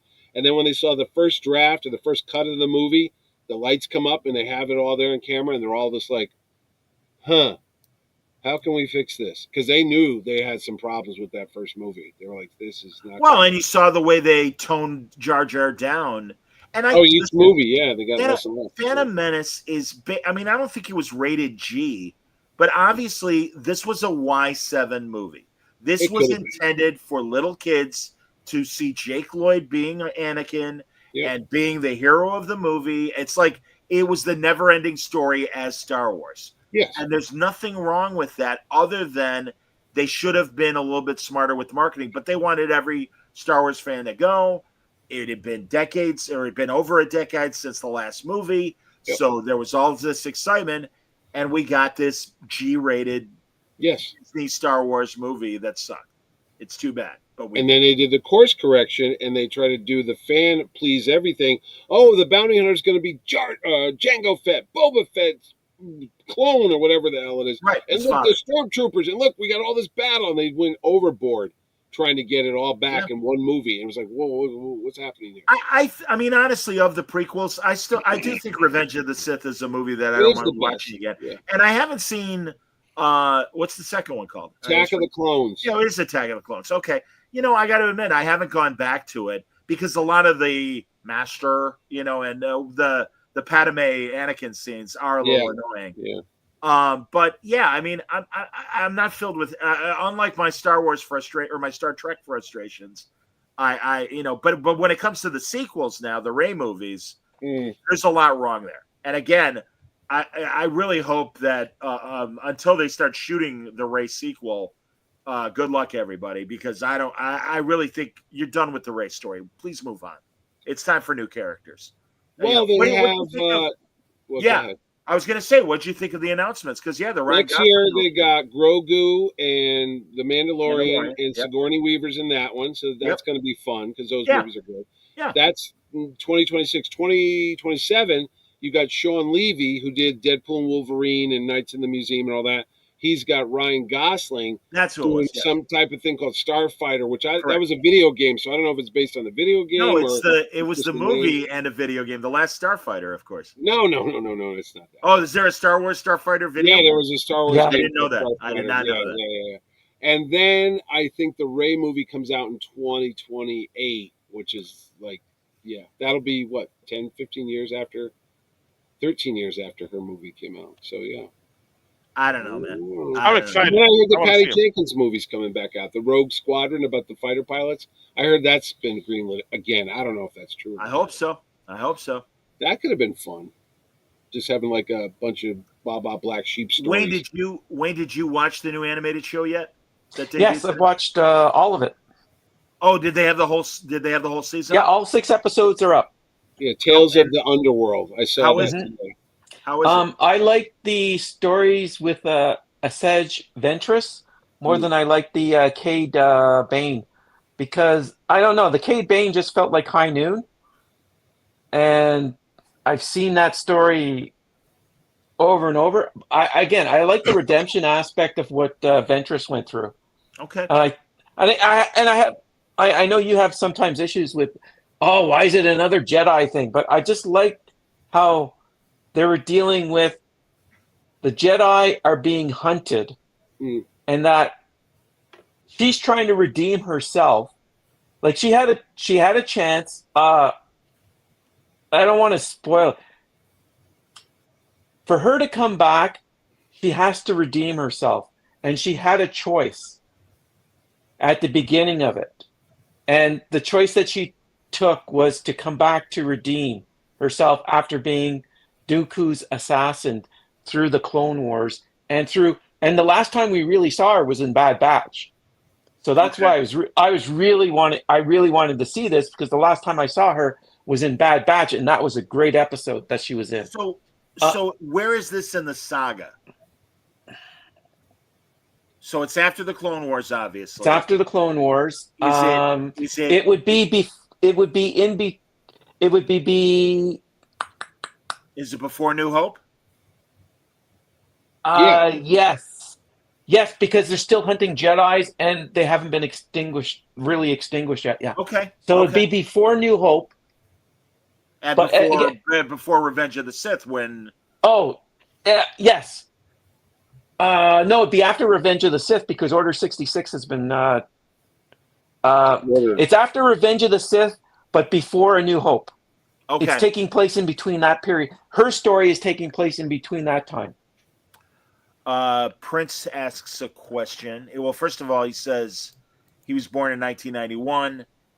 He didn't have context until The Phantom Menace dropped, of course. Yeah. Being 8 years old when that is the new show a follow-up to the last kind of side stories they've done? No, it's not a follow-up of it. It's just new stories dealing with 2 central characters. Okay. So the first 3 episodes deal with Ventress. The last 3 episodes deals with Bane. And I love the Cade Bane character. Cad Bane character. It's more of an origin story for him, where with Ventress, it's the redemption story of after having been such an evil person. Because I love the look of her in the Clone Wars, because she reminded me so much of a Cenobite from Hellraiser.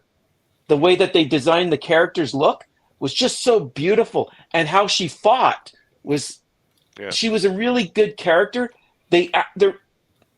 I think if people haven't watched the Clone Wars, you are missing such a great story dealing with the rise and the fall of the Old Republic and creation of new characters like Ahsoka, like Ventress, like Cade, and Hondo. Hondo's this he's the lovable.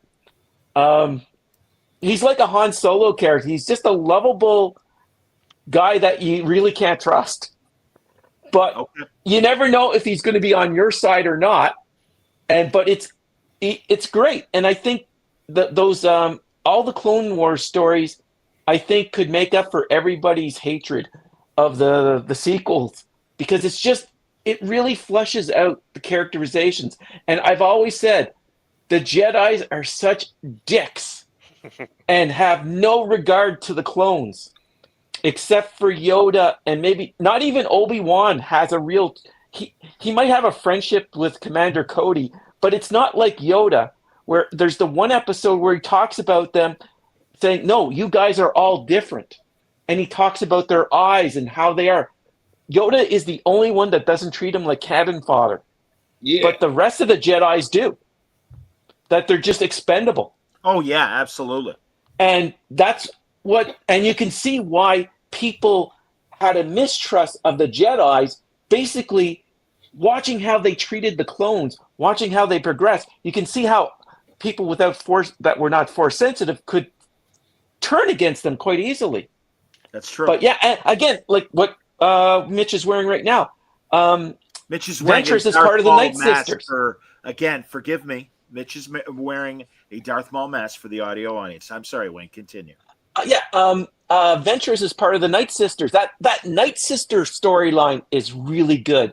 Like the Clone Wars expanded the Star Wars universe. It did have Jedis, but it also brought in other creatures, especially and then you go into Rebels, another series that people should watch, because it brought into the balance of the Force with those stone creatures that Ezra comes across. And especially, the Clone Wars deals with the balance in the Force with the brother and the sister and the father. So dealing with the good, the Sith, the Jedi, and the balance. Like, it expands upon the universe. These animated series really expand upon the universe, and their stories are really good. Like I said, unfortunately for me, the second 3 episodes of the Underworld dealing with Cad Bane was just high noon. Okay. So, well, I've seen this. Yeah, I understand. You've seen this story before. I respect that. Yeah. Prince Parker says, I feel only a certain amount of people have an interest in fleshing out certain things. Yeah, but again, Prince, this franchise has been around since 1977. So 50th anniversary coming up in less than 2 years. Yeah. And so, they're just like Star Trek. You got to expand, you got to evolve, you got to tell other stories. And sure, there are some people that don't give a damn about that stuff. That's okay. Mm-hmm.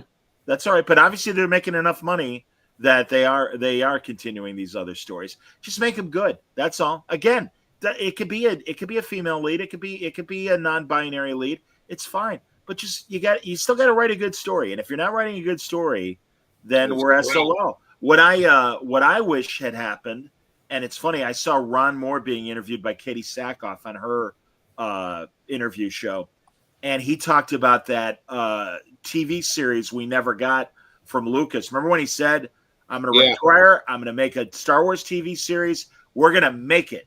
And then and here it is, network, you want it, this is it. And I guess it was too expensive to actually make. Oh, yeah.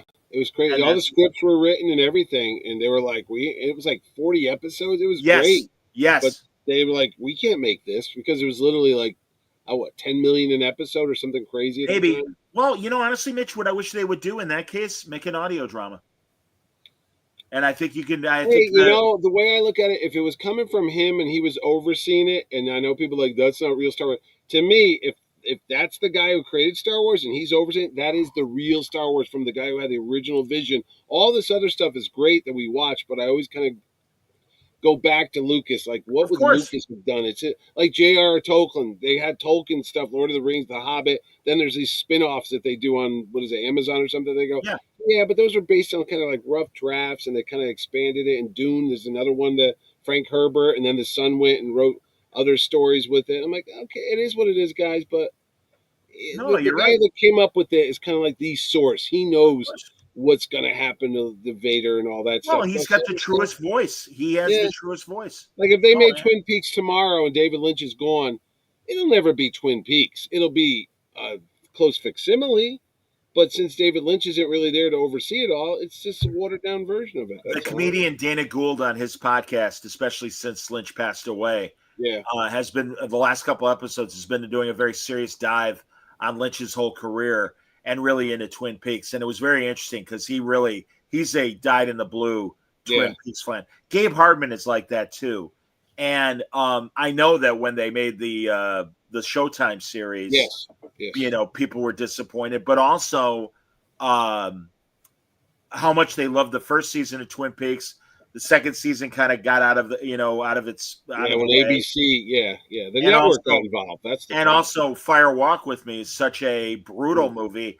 And as Gould pointed out, the first season of Twin Peaks, half of it's a comedy alongside the horror. Yeah. And it really is like a parody of a soap opera while the horror stuff is going on. Yep. And that's what made it so intriguing and interesting. And yeah, man, no, they're much like Prince was saying, there's just some fans that just want to eat cherry pie and drink coffee while they're watching Twin Peaks. And they don't really care about some of the more demonic stuff. Or I've never seen Fire Walk with Me, but apparently it's quite brutal. I saw in the theater. Oh God, yeah, it's a brutal the movie. The father there, he gets possessed by Bob and he rapes and kills his daughter. Oh, yeah. God, on. Yeah. It was like you're hiding under the seat. You want to take a shower. You're like, I don't really. Yeah, yeah. You know, and it's also hard to watch. Ray Wise. And like you said, Mitch, it's hard now. Yeah. Put yourself back in 1993 when it was coming out. Oh, I did. I was in the theater with my buddy because he loved Twin Peaks, and I'm watching that with him. Like, dude, I don't want to even talk about this movie. This was like watching a snuff movie or one of those. Yeah. Like that movie, what was it, Rod Steiger, 8mm, when he's doing the detective work? George C. Scott, but yes. George C. Scott, and he finds... the snuff movie. Well, 8mm, wait a minute. Hardcore is the George C. Scott movie. Yeah, 8mm. Oh, 8mm is the Spielberg kind of thing. Oh, yeah, they're two different... Oh, that too. I forget what that one. No, that was the one with J.J. Abrams. He kind of made a Super Spielberg movie. Super 8, not 8mm. Super 8. But 8 then there's millimeters. 8mm. That's 8 Nicolas Cage, right? Yes, Yeah. 8mm. All right, Nicolas I know Cage. there's something Super 8 with is J.J. Abrams. Hardcore is George C. Scott. Yeah. Back to our conversation. Yes. But no, and again, I just kicked myself in the foot for saying what I just did because think about it.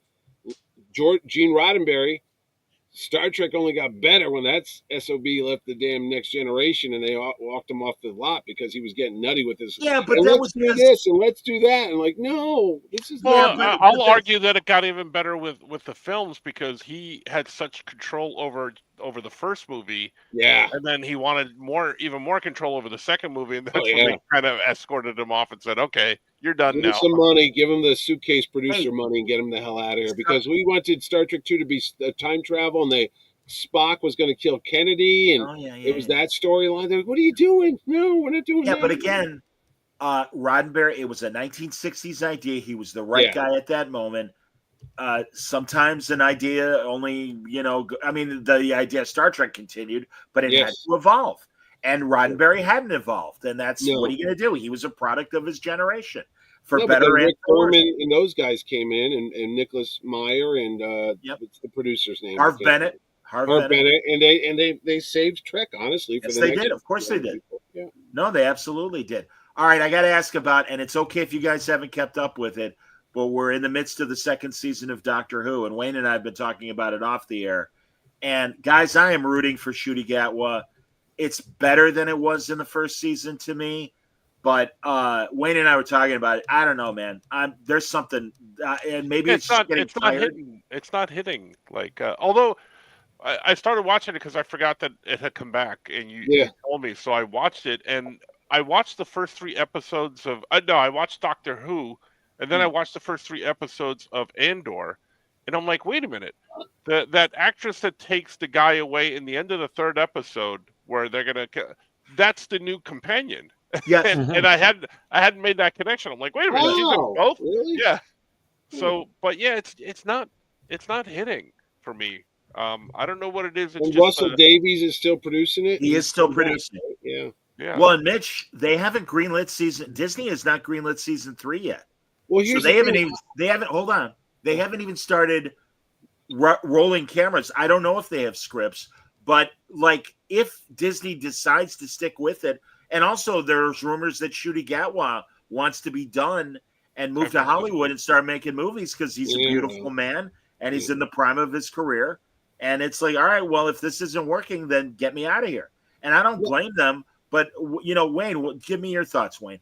I actually like the second season a little more than the first because we're getting more into what the whole celestial gods aspect is, as opposed to just the toy maker from the specials.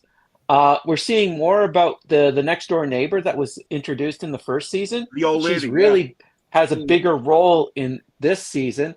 I like the fact that the companion basically tells the Doctor off, going, "You're like a dick."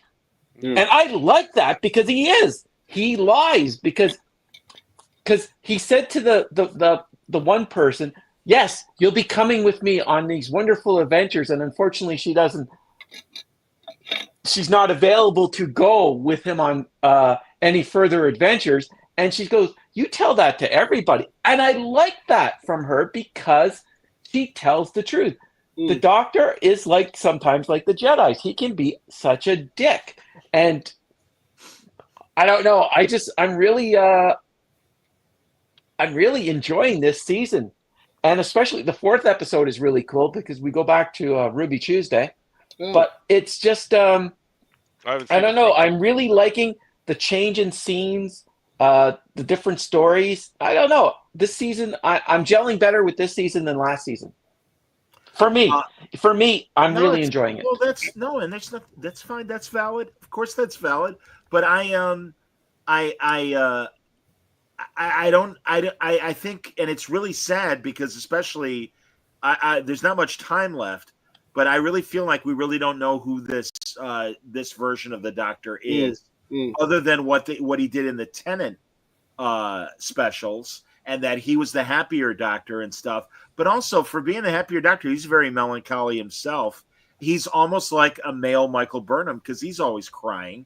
Yeah. And it's I appreciate the inventiveness of the 2nd episode that they mixed the animation with the live action stuff, and even the 1st episode was like, all right, it feels like a Doctor Who, but yeah, there's something missing. I almost feel like the way I did in the early seasons of Enterprise, where it's like, something, they're running out of ideas. The formula is wearing thin on me, having been constant with Doctor Who since 2005.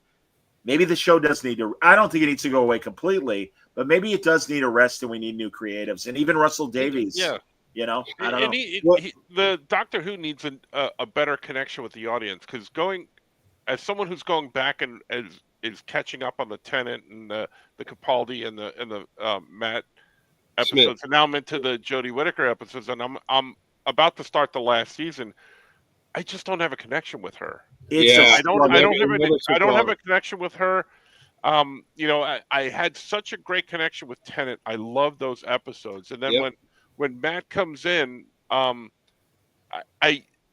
Smith comes in, I'm like, oh, I don't know. Like the first couple of episodes were like, oh, I don't know. But then he really grows on you, and I love his episodes.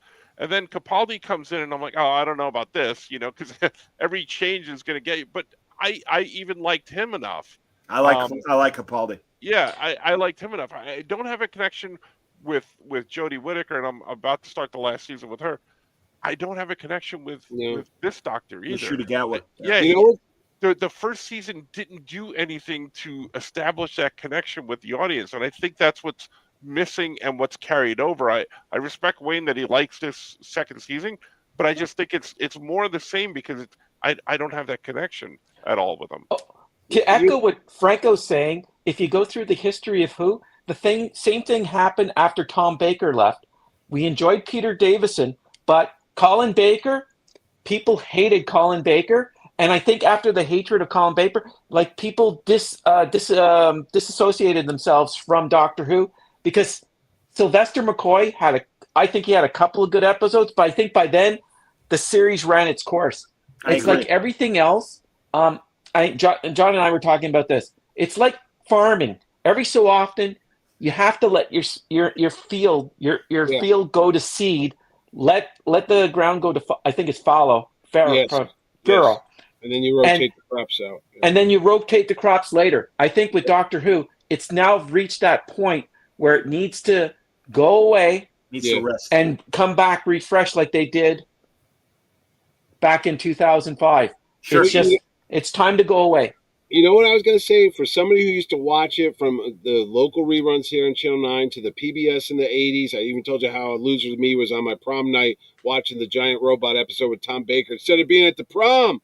But I don't care. I had more fun. But anyway, I keep telling myself that. But I almost forget it's on until you mentioned it, and you're like, hey, we're going to talk about Doctor Who. And that's the weird thing about this time around. I used to wait for this thing to drop on the BBC every Saturday night. It was great when it had Eccleston, and then it was Tennant. and Smith, all of them. I loved every one of them. Jodie Whittaker, I started getting off the train because I couldn't get onto there was too many companions I didn't like. I like her. I like her as an actress. I think she's great. Absolutely. But it never there's clicked. no connection. The stories never work. Even when they had the Daleks on, it was like one of the worst Daleks I ever saw. It was like they filmed it in my garage. They had no money, and Dr. Jack Harkness came on. I used to love that guy, even though I couldn't stand him at my show. But anyway, I hated his episode. And then when this new guy took over, I watched the Tenet ones. They were fun. I was like, oh, it's back. And I was looking forward to it. And then when it switched over, and nothing against the new guy, I don't even think that it's on. I don't even oh, yeah, it's on Disney. I better go watch it. I have no desire, and it's nothing against him, but there's something to that spark. It's almost like Discovery. If we weren't watching Discovery to review it for this show, and I said it to you before, I wouldn't even have watched the last 2 seasons of that show because I was off of it. When they went to the future, I was jumping ship. I'm like, this has just got to end. And I watched it to the very end just to be done with it. And I thank you for doing it. I know, but I'm saying, even though it was Star Trek, and even though I've watched every iteration, every cartoon, every comic book, I've loved them all. But that show was painful to sit through. And I don't know if that was painful, but I have no desire to watch. And I don't know if it's me because I outgrew it or just the story got stale and I don't even want to pick it up. I was thinking about this the other day because the David Tennant episodes, the Matt Smith episodes, the Capaldi episodes, I will go back and watch them at any point in any time, right? Like even out of order episodes. Those Doctor Who, the Star Trek episodes, original series, Next Generation, Deep Space Nine, if I catch it and it's on, I will watch them. And I don't know that I would make an effort to, if Discovery was on and they're repeated, I'd be like, okay. And I change the channel. I don't know that I would sit and watch them again. When CBS was running that first season or 2 of Discovery in the summer, I wasn't watching. I have no desire. I saw them. I'm happy with that. I'm glad I saw them because again, I'll have to. They're my stories. I have to watch.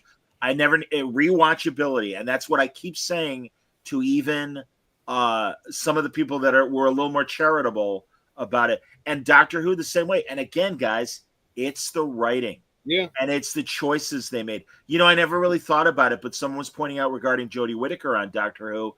Man, this is, and forgive me, everyone, because I don't mean this in any misogynist way, but this is a beautiful actress. They did everything they could to really not accentuate that they had a beautiful leading woman. And I'm not saying she had to be sexified or anything like that, but she's in these almost flood jeans or whatever. She's got that stupid rainbow shirt. And I don't think that was code for any sort of orientation. And also, again, her demeanor was very Tennant-like, and I mean that in a very positive way. But the writing sucked. The writing sucked. And again, because I've heard Chibnall, the showrunner, in post-Who interviews, and nothing he said made me wonder about this, but I just know, much like Disney, much like Lucas with Star Wars and stuff, there was the political agenda above character and story. And I really think that hurts the show. And again, like Franco said, too many companions. When you have too many companions and they're all off doing the same thing, well, then you're getting a bunch of minutes without Jodie Whittaker. And it's, exactly. And I'm sorry, I'm watching Doctor Who. I'd like to see the Doctor, please. If I want to watch the companions, I'll watch the Jane Smith adventures, which were more fun. I like the Sarah Jane Smith. I mean, that was a lot of fun. The one, and I'm not spoiling it all, Franco. If you really get bored, watch the very last Jodie Whittaker episode because that's decent. That it is a really good one. That one is the one with they showed credit for getting through it. When they showed the war between India and Pakistan, I thought that was a well done episode because it was like a history thing. There are good episodes strewn in. What I'm saying overall, there's just no connection to this Doctor for me. There's no connection with Shooting either. I think he's great. I think he's a great actor, and the potential's there, and he's a very good looking guy. But there's no connection with this Doctor for me, and it's just just the same thing with Michael Burnham. Like I couldn't care less about Michael Burnham. When I'm looking forward to watching 40-year-old reruns of Spencer for Hire rather than new Doctor Who, something's wrong out there. And those what happened?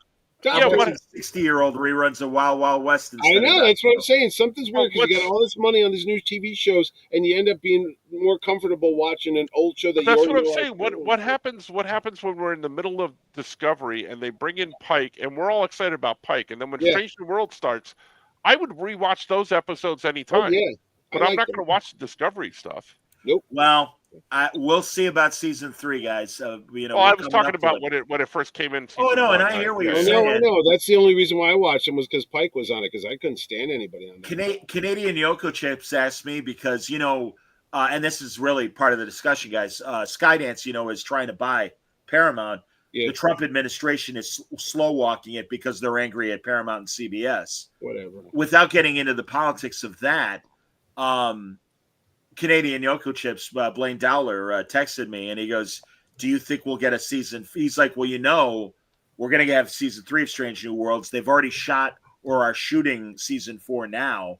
Do you think we'll get a 5th season?" And I'm like, well, I hope season 3 makes me change my mind about Strange New Worlds, because that gimmicky second season I found insulting because it was too much gimmick. I understand, but my point is, if I am unsatisfied with 3, I don't care if they get to a season 5 of Strange New Worlds. And also, especially based on the teasers and stuff, Paul Wesley, I'm sorry, enough Jim Kirk. Let me have more Chris Pike, please. This is I sent you that SpongeBob meets Star Trek. I thought that was real, and I was looking forward to that. I got to admit, I was like, "Is this really going to be on there?" Patrick and SpongeBob meet the cast of Star Trek, and then they go, "No, it's just an ad for Paramount." I'm like, I would watch that. I don't care. Well, that's like that Patrick Stewart Super Bowl commercial they made with all the Paramount shows, and who's got the football-shaped head? The Arnold. Animated Arnold, yeah. Stewie. Oh, yeah. Or is it Stu on Arnold? Stewie, Family Guy. No, Arnold. Sorry, Hey Arnold. Yeah, no, Arnold. It's Arnold. Yeah. It's Hey Arnold. Hey It wasn't Arnold, Family Guy. It was Hey Arnold. And I would watch those cartoons, and they were great. Well, just when whoever the football player was threw Arnold, and especially like when Drew Barrymore goes, and now Creed showed up, and they start playing "Can You Take Me Higher?" I'm like, that's fantastic. That was hilarious.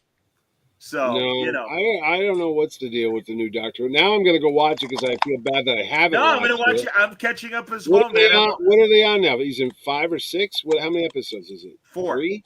I think 4 right, Wayno? Yeah, they dropped 4 on Saturday. Yeah, last night. Okay, and it's how many seasons? 6 episodes season? No, it's the same as last year. I think it's 8. Oh. Wait, are you eating something? No.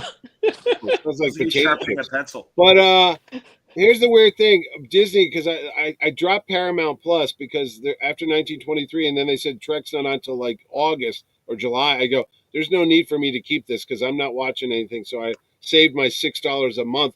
But then our local cable company is now giving you Paramount Plus. If I have Spectrum, which is out here. Nice. But it's like, I don't even know the backdoor secrets going on with these things, because it's like you can get Peacock, I think, for free, and what's the other one? Hulu. But then you can subscribe to Disney, but then you'd get it with commercials if you don't want to pay the extra. But meanwhile, my Netflix bill is $30-something now, and I'm like, when did that creep out of nowhere? Because it was 9, then it was 15, then it was 19, now it's like 30. I'm like, whoa, something's going wrong here. I think I gotta trim this out too, because there's nothing on that other than Black Mirror. I don't know what. By the way, did you guys see the Callister sequel to the Black Mirror episode? That was Star Trek parody. It's very good. Wayne, did you watch that? Not that one yet. I'm right now watching, like you guys, old shows. I'm watching Space Above and Beyond. Yes, Wade told me that. Remember that Fox show from the early '90s, Space Above and Beyond? I don't remember that one. Yeah, it's from the same guys that did the X-Files. Wayne capsulized it best. It's very much like Starship Troopers without the fascism, basically. Because it is like young cadets. Oh, is that with that big guy Baldwin in it? Adam Baldwin, is he on that show? No. It has Morrison. He's on Firefly. Oh, Firefly, yeah. Well, anyway, it's young pilots going to war against an alien race. How long did it last? One season. Oh, one season. Oh, we're done. Not even a season. What was the good one when Noah Wyle and Spielberg made it? That last Falling Skies. Falling Skies. Falling Skies. That was a good one for a while. I interviewed Noah Wyle when that show was on. Yeah. I went to a TNT junket, and Mark Verheiden, great comic book writer and great television writer of Galactica, he was one of the principal writers of Falling Skies. And it was great. No, Noah Wyle was like beyond cool, really nice. He was. Yeah. And he's got a big hit now. He's on that the Pit show. It's huge. Yeah, the Pit. Yeah. Yep. I don't like hospital shows, so I don't really watch. Yeah, I feel the same way, Mitch. I kind of other than MASH, I don't like hospital shows. I'm interested to watch it because it all takes place in one day apparently. Like it's like that MASH episode where they were like real time. It's like, yes, I've seen it before. Yep. Yeah. But what? All right, before we got on above beyond, I was going to tell you, Mitch. What? There is a crime show that I haven't started yet, but I'm hearing great things about it. The one with Pierce Brosnan, Helen Mirren. Oh, the Mobland. Mobland, I think it's called. With Hardy, right? Bane is in it, and Tom Hardy from 1923. Helen Mirren. Yeah. Helen Mirren. That's a good one. Yeah, Pierce. Yeah, all the James Bonds are now bad guys. It's like Timothy Dalton was like a rapist, sexual pervert dude on 1923. Timothy Dalton was, and now you got Pierce Brosnan. So they're all becoming bad guys. They're old men. You're the hero long enough, you live long enough to be the bad guy. That's right. Exactly right. 1923 was good. If that guy was Bruce Wayne, the one that played Spencer, I wouldn't mind. He was a good guy. Big guy, mustache, young Tom Selleck type thing. Well, because they don't know what's going on. That Batman 2 movie's been canceled, I think. The Reeves movie? It's been the actor's doing Dune now. It's got pushed back again to 2027, I think. Yeah. It's like, what are you doing? Whatever. It shouldn't take you just like a Dracula movie. It shouldn't take you 12 years to make a freaking Batman movie. Guys. Yes, I agree. So simple. Guys at night, dark shadows. You don't need a lot of special effects. But. Yeah, and again, with Gunn doing the DC universe a different way, do we need a second? Matt Reeves relaunch it. Put it with the Justice League. Do a Super Friends movie. I don't care. Yeah. By the way, I found out why they're not called the Justice League, and I can't believe it. In the new Superman movie. Why? They're called the Justice Gang because apparently I was told by a certain writer-artist friend of mine that's on the Power Cosmic that The Rock owns the rights to the word the Justice Society at the moment, and that's why Hawkman's not in the movie. It's Hawk Girl because they'd have to pay Dwayne Johnson money and make him a producer on the James Gunn movies. This is what I've heard. That's why they don't have Hawkman. That's why they're not called the Justice Society or whatever. Because he owns those names at the moment for his production company. I get it. So, but it's all this weird backdoor. Sure. Why this happened? Because you go to watch a movie like, why is that person in it, and why don't they do this? And it's like, well, we can't do that because legally we'd have to bring this guy in. And I don't think just like with Star Trek with Nick Locarno and Tom Paris. Tom Paris. Yeah, it's weird stuff like that. What are you gonna do? So, but do you think that's going to be good? Because that's only like 2 months away. Strange New Worlds. Superman. Oh, Superman! Yeah. I'm excited. I'm very excited. A 5-minute extended preview was oh my God. Really good. And wasn't it funny hearing all the non-comic book readers go, "Superman robots? That doesn't make sense." Oh, yeah, actually it does. I can. You know what? I've spoken to a lot of people who are not into comic books a lot that are excited for the movie. Me too. I'm just saying the wife wants to go see it. And the haters that we're happy to tell you because they're a lot. My favorite thing, and back to Thunderbolts, there's an internet critic named Paul Chato, and Paul in the 80s was part of this very funny Canadian sketch comedy group called The Frantics. But he was also either a CBC or an American network executive. So he really comes to these like his critiques with would I greenlight this series, whatever, when he's talking about TV shows. And he doesn't just do nerd stuff. He does, mainstream stuff too. But he really liked Thunderbolts. And he's like, some of my friends who are very happy to tell you what's wrong with most Marvel movies or whatever, they're hating on Thunderbolts. And he goes, I don't get it. It's a great movie. And I'm like, I'm glad he said that. But that's the thing. As you know, there are channels that are pure hate. Yes. And they hate everything. And I understand that, and they do, 100 times the audience I do. well, God bless you and go with God if Well, that's what you that's want what to they do. do it for. But They're doing it for the clicks and stuff. But I'm not afraid. But I'm not afraid of saying I don't like this thing about Star Trek if I really, or Star Wars or Doctor Who, because again, I think I praise the things that I like, and I'm like, no, I'm just giving you my No, honest. you are. I was gonna say you are entitled to have an opinion, whether people agree with you or not. That's up to their prerogative. Sure. But to come out here and consciously destroy somebody's business and their livelihood on purpose because you have some secret agenda or you're just greedy and you want to make numbers and you want to make money because you're going to get ad revenue. I don't think a lot of people get that. I don't think a lot of people understand the behind the scenes. Oh, what do you mean they're getting money for this? If they get 1,000 views or 100,000, they're getting money. Yeah, that's how it works. But your average guy doesn't get that. They don't understand what's happening behind the scenes. Well, and there why is people do this and that. There is a group in the audience that, they're I think a kind way to say it is they're purists that will never have a nice thing to say about the prequel Star Wars movies or whatever, or certain types of Star Trek and things where they think the political agenda is way out of control on everything. And I don't think it's on everything, but like I said, I do think some movies were trying with the best intentions, and television shows, to be overly sensitive to the changes in our society.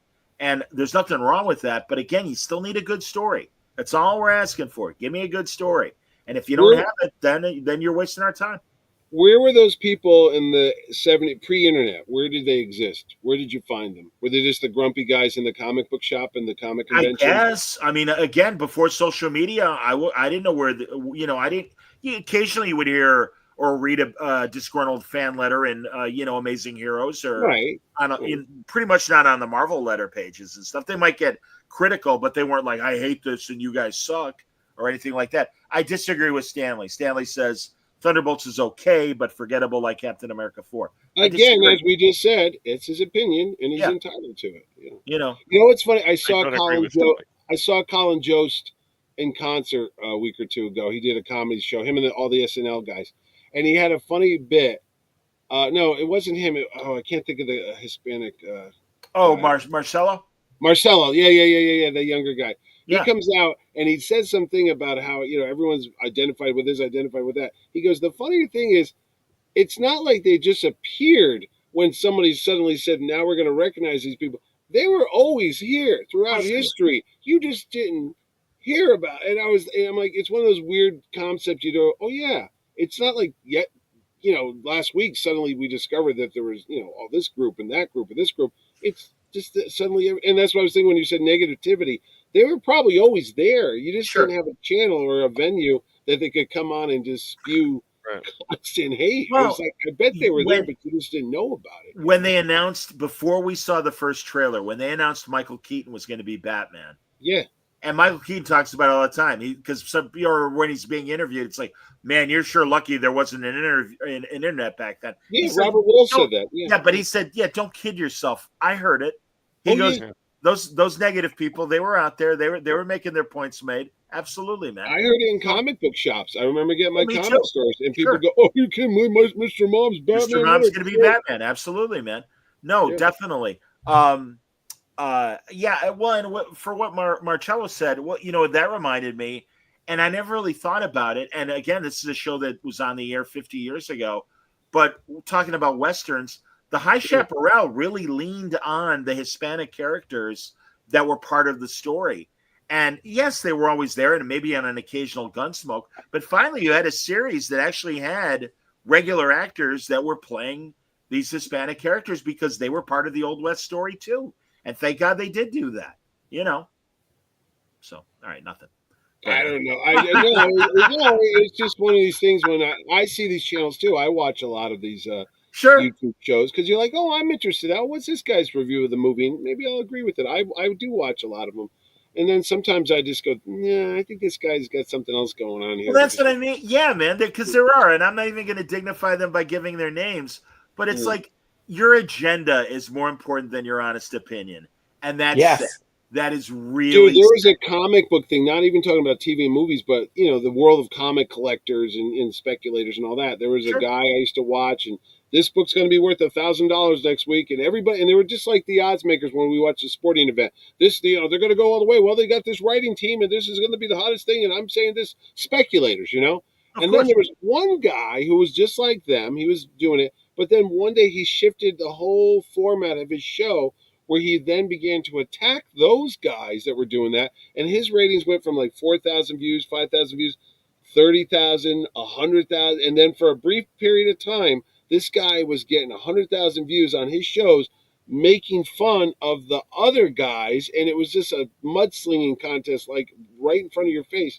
And then that guy that he was making fun of comes out and goes fighting with this. It was like watching, was it Maury Povich and Geraldo Rivera when they used to have those like crazy talk shows, throwing chairs at each other, and they got the neo-Nazis fight with this guy. Like, what are you doing here? And it's like, look at the fight that broke out here, and everybody's watching it because it's like a car accident. You East Coast guys know the whole Opie and Anthony versus Howard Stern thing, and it cracks me up that they were all on Sirius for a while, and then Opie and Anthony weren't on Sirius anymore. And Anthony has a new podcast. He's still complaining about Howard Stern. Oh God, and really? It's like, dude, it's been now 30 years. They're complaining about each other because they hate each other now. Oh, they're back doing that again? the two of them, Opie and Anthony. Oh, Opie and Anthony. Oh. Yeah. It's so, and again, listen, we have our rivalries here in Chicago, but really, it's like, guys, especially when Anthony's still attacking Howard Stern, it's like, jeez, let it go. I remember Imus in the morning. Don Imus was out here, and Howard Stern. That was famous about how the two of them hate each other. But then Stern hated Imus for being an older guy who married a younger woman and started doing all this philanthropy, kids with cancer and all this stuff, and he would make fun of him. And then Imus went away. Then Imus passed away. What's Howard doing now? Then Howard did the same thing. Married a younger woman, started getting involved with dog shelters and stuff. And I'm like, oh my God, he's become what he used to mock and make fun of. He's become Stern, or Imus. And then when Imus passed away, Stern came on. They're like, what do you think? He's like, well, he's a professional. I work with him. And then you got to see it really behind the scenes for what it was. It was almost like wrestling scripts. That drama is what made people listen. And it's kayfabe. Yeah, it's kayfabe. It's good. Yeah, it's controversial. It's good for the show. But in reality, it's all an act. It's all a part of the grandiose circus that they're in. You can't take it too much for granted or a grain of salt. Seriously, I'm with you. I was amazed to find that out. I thought they really hate each other. You're like, well, they have a mutual professional respect for each other because they're both doing the same jets. They're both doing the same story. Sure. Trying to get listeners and advertisers. That's all it is. Absolutely. Yeah. We can wrap up if you boys want because we've gone well over 2 hours. Yeah. There's nothing left. Is there anything on? Is there anything we missed? Someone asked earlier if we're watching The Last of Us. I have to confess. I am. I don't play the video games. I haven't watched it yet. I plan to. Yeah. Oh, I never played the game, but I was surprised. My kids did. They knew about it. I was like, "This happened?" They're like, "Yeah, we could have told you." Yeah, it happened. I didn't see that. Yeah, I heard something happen, but I don't want to know, and I'm trying to avoid everything. So you know what I don't watch? I don't watch the new Walking Dead spinoffs, which is weird because I used to watch The Walking Dead, and I go, "Oh, the one in New York with Negan and what's her name?" I used to really Dead like. City. What's the girl's name? The Irish. Lauren Cohan. Maggie. Maggie. I don't know why I'm not watching. Again, like Doctor Who, you think I loved it, but now I'm like, I could care less. I don't want. No. Yeah. I have no interest. That show again hit its peak. Should have ended. Rick saved the world, and then move along. It's done. Yep. But, what about comics, real quick? Because I know there's a lot going on in comic books. We just had Free Comic Book Day, and Franco, people were asking me at the shop, what did happen to that Flash Gordon that thing they said they were going to do? Yeah. When will it be out? I think I don't know if it's going to be out or when it's going to be out because they pulled it back. So, what is it, Franco? You got to describe it for everybody. Flash Gordon Adventures. We did the first Flash Gordon Adventures book, came out in November. Yes. Art did the cover for the second book, and they announced the second book, and I've done some stories in it, and they were going to do a Free Comic Book Day of the new book, but with all the Free Comic Book Day Diamond, bankruptcy and all that other stuff, they pulled back. Paper Cuts pulled back some of their Free Comic Book Day books. They had some out, but I think the kid stuff they pulled back, and they did it for whatever reason they did, because of Free Comic Book Day. But everybody's asking me, and I really don't know the answer, and I don't know if it's going to show up. And the other thing I heard was that the last Free Comic Day we'll have ever. It depends. Yeah, I guess they got to shake out and figure out how to do it without Diamond. Variables, yeah, that'd be more a shame. Moving parts, But having said that, we had a great day yesterday. We had a line out the door, lined up out the door before we opened, and then when we opened, it was snaked in the store and back out the door, and it was one of our best Free Comic Book Days ever. Yeah, excellent. Yeah. Mitch. Yeah, same up here too. Oh, that's good to hear, Bueno. Mitch Ange says just joining after work shift. Can't wait for Terrificon. And that leads me to a question, Mitch.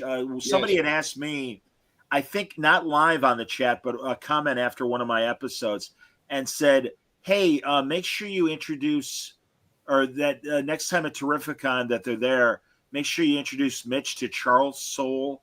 And I forget whom else. And I'm like, and that's what I'm like, guys, Mitch knows these people. Charles has been at the show. I had lunch with him 3 times. And in fact, he's coming again for the 4th time. And in fact, Charles actually comes in to the show when he's not a guest. He'll come in and hang out and just shop and talk to his friends, because I've spotted him a couple times. Like, hey, Charles, what are you doing here? Yeah, I can't remember specifically the other comic creator.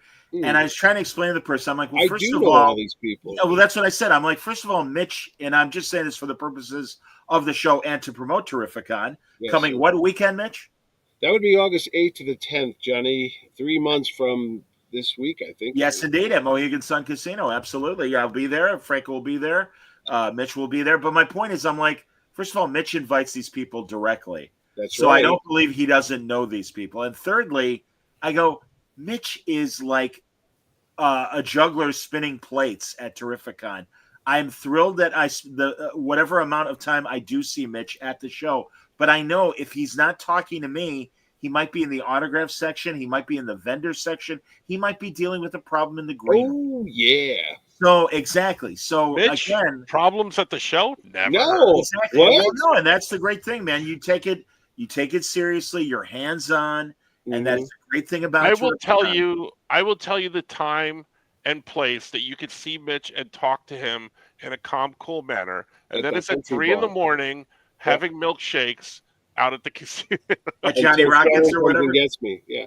No, if people want to see, I don't know why they want to see me, but if they want to talk to me, I'm always at what is it called? The Comics Country Western Bar.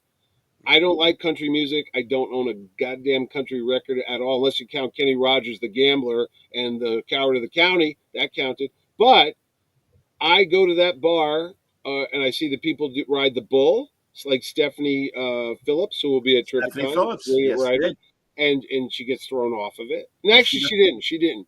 Nick, Franco's kid, got thrown off of it. Yeah, and he break his I was neck. going to say, every year Mitch tries to get me on the bull, and that's never going to happen. No, I don't know why he tries every year. Mike Pellerito, he and I sit there and we score people like an Olympic event, because a lot of bridal parties show up there. So I am at that event. I'm there, and a lot of the celebrities are there too. I remember Rooker was there last year with what was the guy's name from Cobra Kai, the mean guy, the bad sensei? Oh, yeah. John Kreese. Yeah, Martin Cove. Yeah, Martin Cove. Exactly. I should know, because I had to book the rooms in their car. So if anybody's wondering that, I also get to book everyone's flight, their hotel, their car ride, their food if they're getting it. I get to give them their stipends for the day if they have it in their contract. I also get, so there's not one SOB at that show that I do not have a personal or a financial interaction with. So don't think this ain't no big corporate thing. This ain't no big billion-dollar, multi-million-dollar thing. Well, I don't even know who's at my show, but I'm in the back of the green room making sure they have a right sticker to be there, because they can't get a cookie if they have a green sticker. That actually happens. There's shows out there where they actually count who's drinking what water bottles. That ain't me. But to answer your question, yes, I do see every single person at the show, and I get to put out such fires as, well, there's no knife to butter my bagel. That was be one of Johnny's voiceover friends that I was happened. say that wasn't me. I don't want to tell you who. But then I was also getting EMTs for certain people, and God rest his soul, Val Kilmer. I had to help him when he had some troubles with his throat. His He was tracheotomy. sickly at the tracheotomy, and Yeah, there's a lot of things happening over that 3-day period that you people never see. That I have a book, several books waiting to be written about my convention experience. Kari is going to be at Terrificon, and Yes, also she is. she's one of the co-hosts of the Splash Pages podcast. I will be on Splash Pages on Tuesday night with Kari and the guys, and I'm looking forward to it. I just saw Drew yesterday at Free Comic Book Day. Oh, that's cool. She just she says regarding Free Comic Book Day, I think someone else will pick it up. It's too huge and part of the industry and helps so many smaller local comic shops. I hope so. Yeah, we like it. I mean, it looks it's like Christmas for comic book fans. Oh yeah, absolutely. Yeah, it's a lot of work, but it's a great day. It really is. It is. Synchro Shadow Advanced wants to know if there's a way to keep abreast of my upcoming shows. I'd love to make time to watch more of your shows, but I need to plan for that. I appreciate that. I will admit that I have a very fluid schedule. That is how I'm able to get A-listers sometimes seemingly at the drop of a hat, where literally it's like, hey, you know something? Can we do it tomorrow? So because of that, it is hard to explain. However, I will tell you, and we can close with this thought. This upcoming week, Monday night, I will be talking to Sal Abenanti about the Legend of Kingdom Come documentary, which, of course, again, the screening is in Chicago at the Music Box, and I'll be conducting the Q&A for that. It won't be live streaming, but we will record it. That will be Saturday night. Tuesday, I will be on the Splash Pages show. Wednesday afternoon, I'm going to be with, I got to do the math. Yes, Wednesday afternoon, I'm going to be with Brian Bendis. And forgive me, everybody, I forget Bendis's artist collaborator on the Phenomenon books of Abrams Bill publishing. Walsh. No, he did the musical one. Sorry. Yeah, that's right. But anyway, I'll be talking to them on Wednesday afternoon because we're accommodating Felipe's Spanish time schedule. Thursday early evening, I will be with Kari Andrews and Mark Guggenheim talking about Spider-Man and Wolverine. So that is the plan for this week, and that's why I really wanted to get in. Don't all your shows show up on YouTube, Johnny? They do on the Word Balloon YouTube channel. Yes, indeed. So if you don't catch them live, you can come in and catch them. Well, he wants to catch them live, and I appreciate I see it now and then when I scroll, and I'll see, Johnny's talking to Charles Soule or Tom King, and I usually pop in for a minute and say, hey, guys, it's me, and then you go, Mitch is here, and then I leave. You're all over the place, John. You're on until 3 a.m. sometimes. You're absolutely, especially when I'm talking to a West Coast friend like Brian Bendis. You're absolutely right. Yeah. So all that coming up this week on Word Balloon Live. We hope you enjoyed this not Trek watch that we talked about Andor and we talked about. We have a Trek news. There's some Trek news. We had a little Trek news, but I knew that wasn't. Yeah, but that wasn't the headline. That wasn't the main story. Was Thunderbolts. No. Main story was. And we'll talk about Lazarus next time. Yes. Oh my God, guys! Real fast. Lazarus is a wonderful anime that's on Cartoon Network.